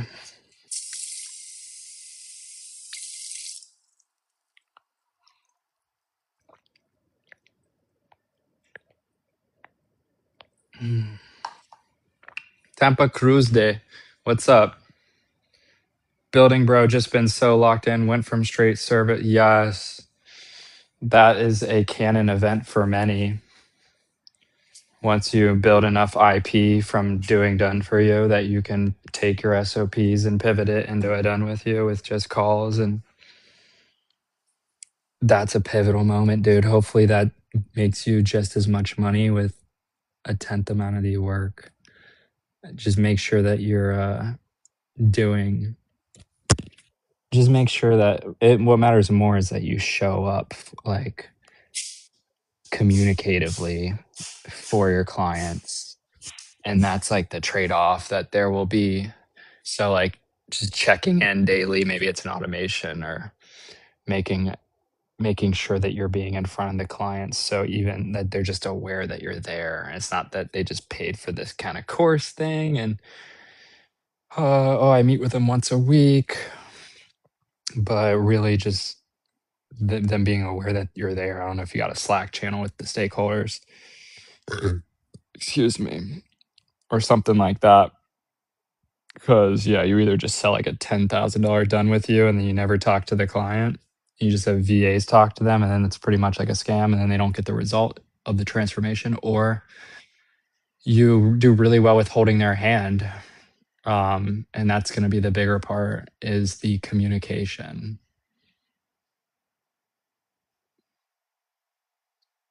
Do you think I could get my domain ranked?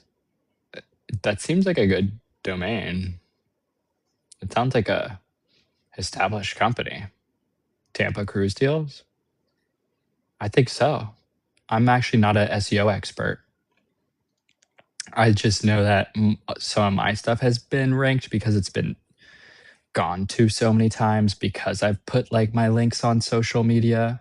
And so mine just rank just because of like amount of people that have gone to them. So if you're starting from scratch, you don't have like a bunch of traffic to send people to. I'm not sure, but Tampa Cruise Deals, I'm sure if you do a little research on YouTube regarding SEO, that sounds like a phenomenal domain and a phenomenal company name. I'd like to know what you do. Do you have an office, or is this more like a software where you're like aggregating discounts to deals? Bro thinks he's Preston Clips or something. Bro clips himself. Yeah, you got to.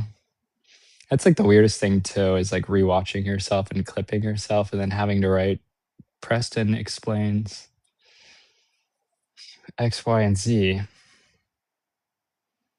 Pivot to coaching, I hope so. Yeah, we give them their own IP. Yeah. Yeah.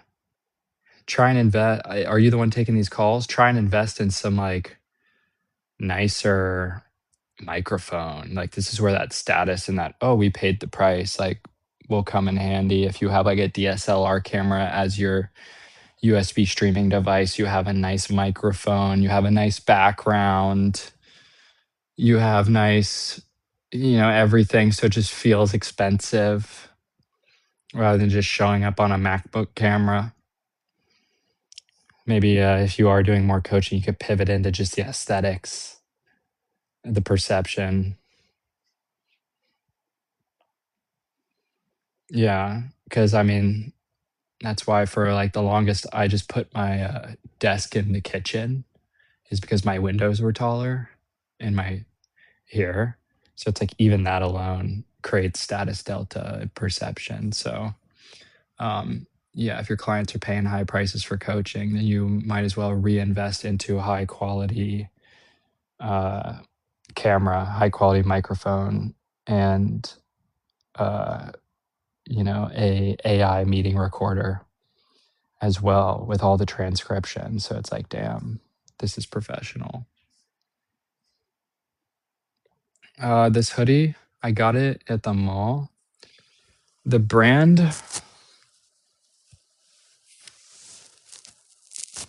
is called Righteous.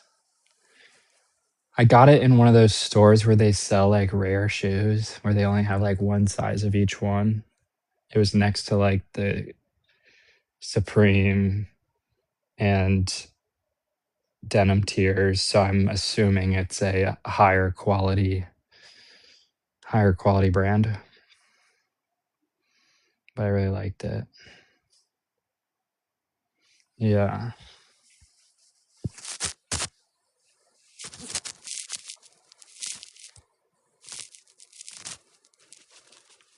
It fits good too. It's like a weird, it's like cropped, but then like this is like long. So my only worry is I buy shit like this and then I wash it and it shrinks and then I have to give it to my homie because he wears a medium.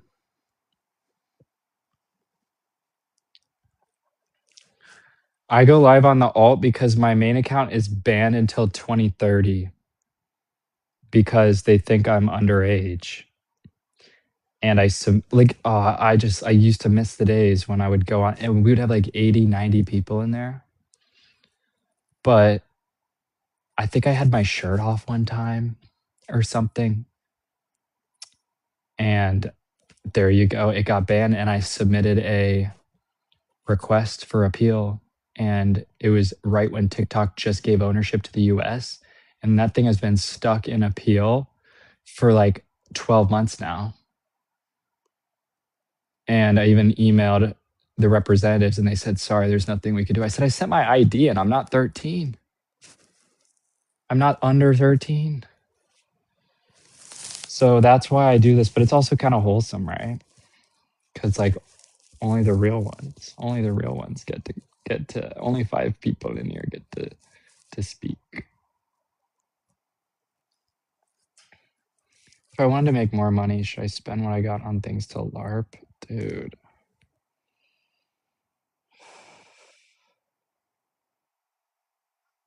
Say something meaningful, bro. How much money do you have? Tell us. You're probably on an alt account anyways. Tell us how much money we're working with. I'll tell you what I would do with it.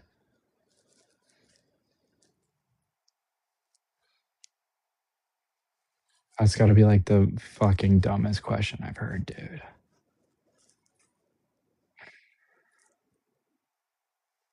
Okay, yeah, so you're just trolling.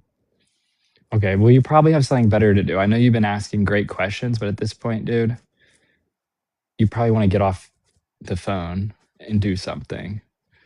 Cause yeah, trolling.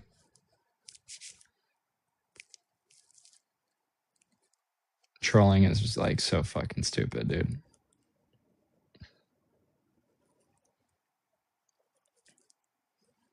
No, I don't know what smackaroons are. So if you have $300, then you have much bigger problems, dude.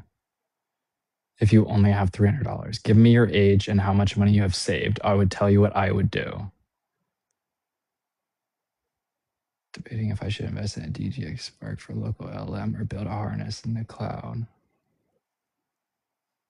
Yeah, this guy that was in my mentorship, he decided to do the cloud and to use like local API providers, local models, and set up like an open web UI on, and I'm not an engineer, but on Amazon cloud services rather than running it locally. And we were borrowing compute.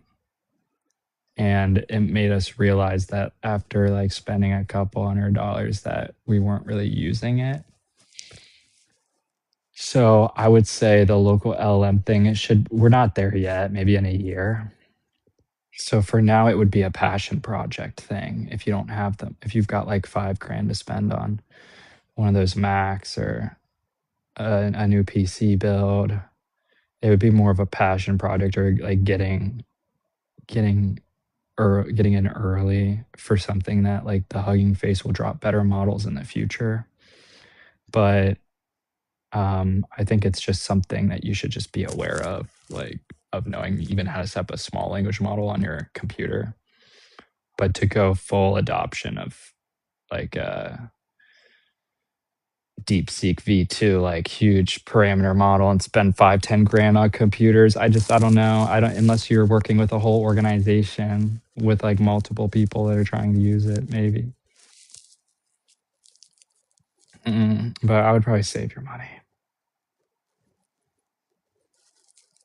Thinking to move downtown from Mason. Yeah, do it. Mason's like it's really diverse. It's really rich. A lot of families. You got the tennis tournament up there. You got Kings Island up there. But I couldn't imagine growing up and staying in Mason. You can always visit home. Downtown, you can easily get a place for like $1,500 a month, one bedroom. Planning on building anything else? We're building every day, bro. We're ascending the asymptote every single day, trying to get better. I'm still building my audience, my community, my brand, my intellect, my IP, my courage.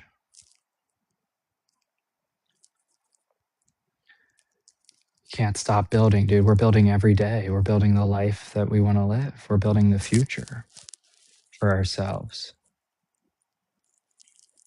We're building relationships. We're building security. We're building investment portfolios.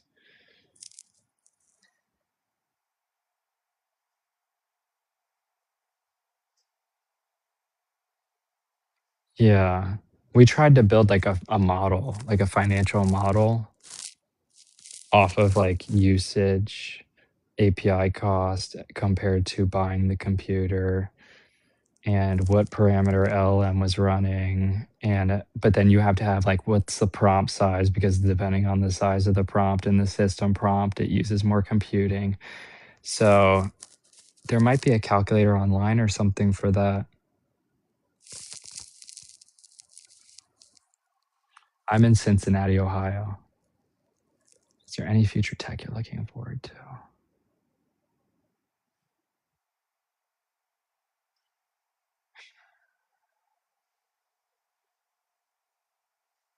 You know, I'd say like I really like the Vision Pros. I think there's a lot of room for innovation with the Vision Pro. So I really was fascinated by that. That's why I bought it. But then I sold it because I didn't use it. So I'd be excited for AR, augmented reality. I also want like AI surveillance at home, like where you like you're willingly being surveilled by AI. So I had this idea. It's like, what if it was like you owned it? It was all your own data, and it was like a camera watching you constantly. And so it knew your schedule and like your goals. And so let's say you said you were going to work out at like 12:30 and it knows you have like a hard time scrolling and sitting on the couch. Like it would be able to say to you like, what the fuck are you doing? Get off the couch. Because right now, if you would have to tell the AI on your phone, hey, I'm on the couch and I still can't go to the gym, what's going on? But if it was watching me, it would know that I was on the couch and it would be like your mother. Like, get off the couch and go work out like you said you were. And they'd be like, why are you laying in bed? It's 3 p.m. Or it'd be like, why are you on your phone?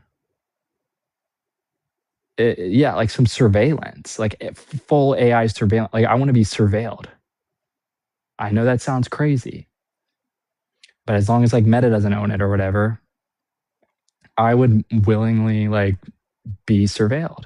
I think that it'd be like a second consciousness in a way, but it would be to ascend you, to improve you. Um, and it would like measure the time on the couch that you spent every day. Like it would give you a rundown. I'd be like, you sat on the couch for 30%. Like nothing right now, no tech can know that you're sitting on your couch. Right. Or you said you were going to cook for yourself. Did you DoorDash? I see that you ordered a bag of whatever. Right. So it's like, I know some people are saying, hell no. But I mean, you would be able to turn it off and on, but there's like, I want the thing watching me constantly so that it can tell me that I'm not doing the things I said I would be doing.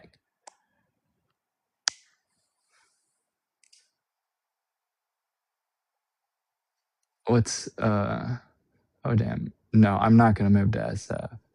I'm not a startup person. I'm like a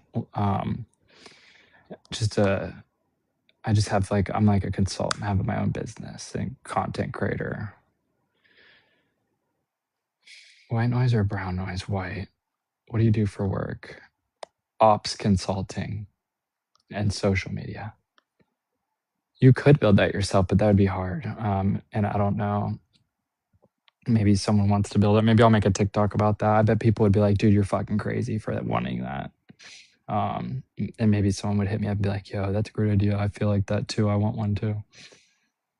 What's my offer right now? My offer starts off as a DIY school community.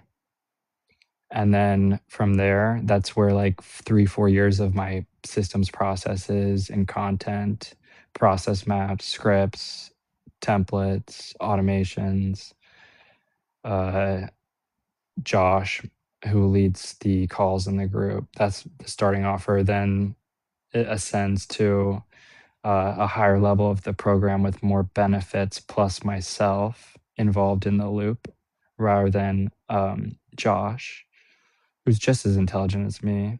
And then from there, I work one on one with clients that we match values, and I take on creative projects on top of that for like consulting, usually with businesses. So I just got done working with Champagne Lance and helping him build out a booked appointment funnel and theorize his way of using his audience and his traffic to systemize getting brand deals and setting up a calendar and qualification questions and identifying his ICP for brands he wants to work with. And then from there, essentially training him on how he's going to use his platform now to take on more brand deals. So it's pretty bespoke, but that's essentially what I do. I have like 3 different tiers of working together with me.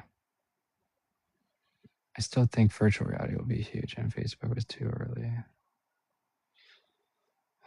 VR could be.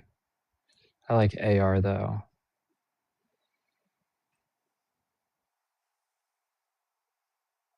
Should I make content to make money? Content won't make you money. Content will get you eyeballs. You need to make a product to make money. And then you need to make content to guide your audience to a product that will then make you money. So when I first started making content, it was because I had the goal of making money through the high level affiliate program. And then it turned into all of this. So, but I had a product, I had an offer, it was an affiliate offer. Fuck. Dude just said AI mass surveillance will ascend us. AI personal surveillance, but it will. Mass surveillance will ascend us. It'll reduce crime and terrorism, and it'll make the world safer. But then big corporations will own it, and they could nudge your consumption patterns through your data and what you're wearing, and then feed it back into your phones and into the media you consume. But at some point, you say you break that off for yourself. Okay, as long as that it doesn't turn back into how you're being influenced and nudging your consumption patterns, then if it's solely for predicting conflict and crime, making the world a safer place, this is where we're headed in society. This is where technology is taking us. What's good, Hamza?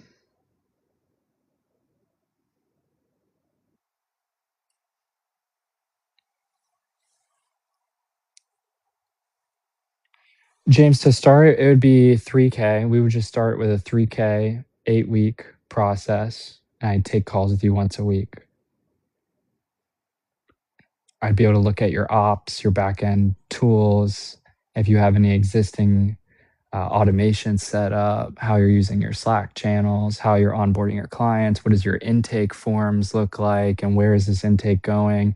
Is it auto-populating inside of Asana, a shared list of the tasks that your client's going to be doing, and then sending it to them, right? So how systemized have you set up this, from signing the client to onboarding them to giving them the communication channel to then collecting the assets that you need from them to storing the documents to giving them the calendar to book the upcoming calls. And what happens when you click record on the Zoom call is it automatically then, going into the Dropbox folder or the file and sending it through Slack. And so ideally just a full audit of your ops and the tech stack that you're using and your processes. And then from there, I'd be able to guide you on the integrations that you'd make in order to remove all the work, the manual work. And then from there, if you were interested in doing like a 3-month engagement and you want me to actually work on building all these systems out with you, then we could discuss that. But for just basic consulting, I would imagine, to understand your entire business with where you're at, 8 weeks of calls once a week. But yeah, that's where I really excel. I really excel being able to do it like a puzzle. I grew up doing a lot of puzzles and piecing things together and understanding that something's inefficient and it can be done differently. And that's what online service providing is. It's all just tech. So yeah, we need to find the most leverage ways to hit each activation point on the way of the client receiving the transformation. Is this my balcony? No, this is my living room. Is Ohio tough? If you make it tough, I Show Speed went to school 5 minutes away from me. But yeah, it's all about what you make it. For the longest, it was not tough, but now I'm making it tough. Outside that, we have creative process on the back end. Awesome. Nice. Well, yeah, if you want me to just look at it then, I mean, I could just do a single call. I could just do a single day and probably like $500, and I'll look at everything and see if there's anything that's missing. You could bring some stakeholders on the call as well. People involved. It seems like you have people that are involved in helping you do this. But yeah, that's where my expertise is in that ops side. I also have expertise in marketing, but at the end of the day, I'm a marketer. That's the only reason you know me and you know the things I speak about related to ops, because I'm a marketer. But thank you, Infinite Angelus.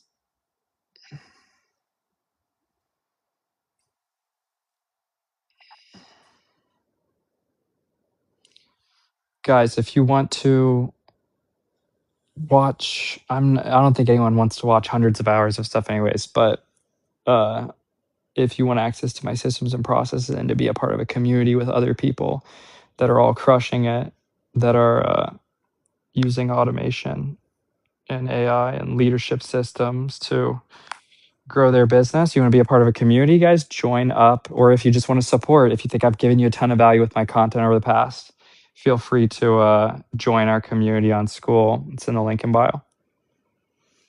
Any recommendations on books to check out? I was just reading some aphorisms from The Gay Science by Friedrich Nietzsche. If you want fiction, I would read Crime and Punishment. If you want mind stuff, I would read NLP for Dummies.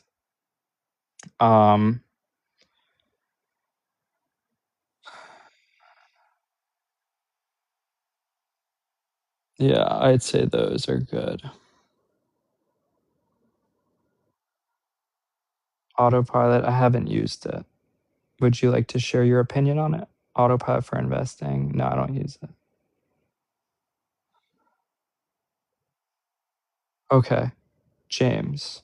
Do you have Instagram? Will you DM me on Instagram, and then we can do this? The week's just ending. We can do this at the beginning of next week. DM me your phone number on Instagram.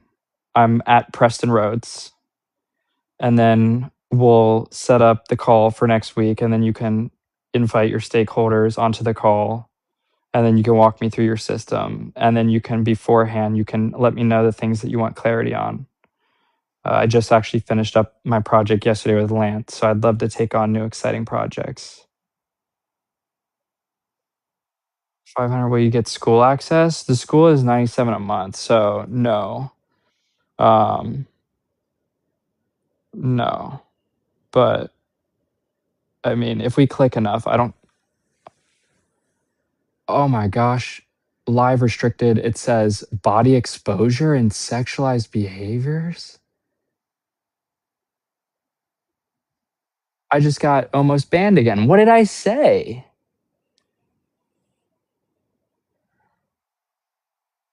No, but James, I was saying if we click, bro, I'm sure that we can work some stuff out. I'm sure I'll just send you a bunch of assets from the program. That's what I do. I just like a lot of assets in the program. We have like a appendix, and if something comes up, I'm like, oh, you need this. Oh, okay, here. Oh, you need this. Okay, here.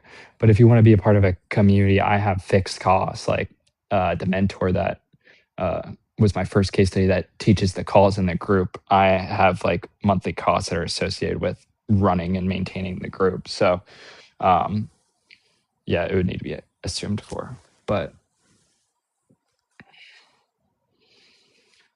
my Robinhood is doing good now, Yamex. It was not doing good, bro. I felt like that one kid that got liquidated the other day. But that was the craziest thing in the world that they literally narrative warfared him out of his position, and then they bought it all and pumped it. So, hey, when the market says to sell all your data center stocks, that means buy. But no, my Robinhood is back to like break even. That's the thing. I've been documenting that inside the group too. I've been investing now for like 10 months and I'm at like 0%. At one point I was up 30. At one point I was down 50, but I'm back to like 0%,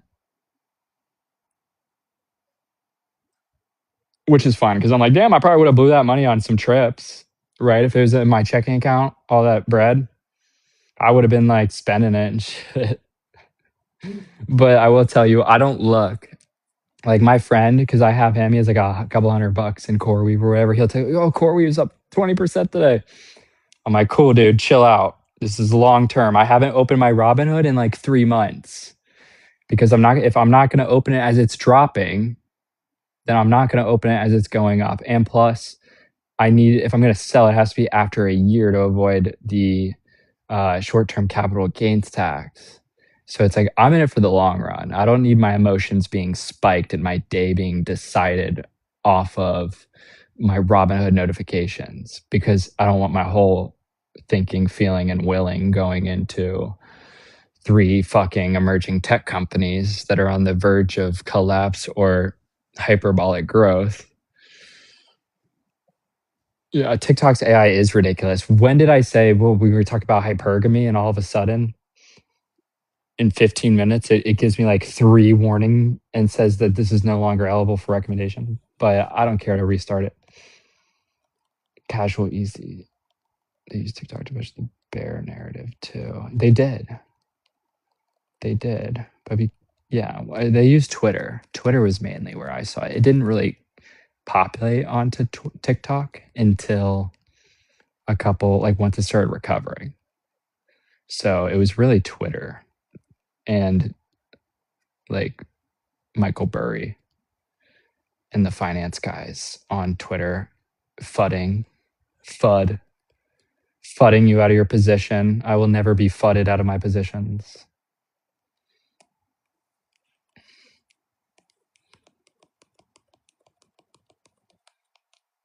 All right. Well, James, DM me on Instagram. It was great talking to you guys. If you want to work with me as well, feel free to DM me on Instagram. I'm probably going to my next live I do, probably do it on Instagram. Like I had said, if this does happen to somehow be recorded, I will download it and upload it to YouTube because we did talk about some pretty good stuff. I have to get going now. I have to eat lunch and I have to start focusing on some other things. But it was great to talk to you guys and to connect. We're back in.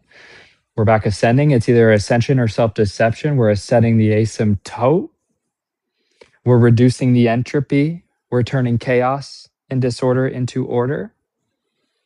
And we have skin in the game. Okay? So, have a wonderful weekend and God bless all of you guys. I love everyone. I will see you. I wish all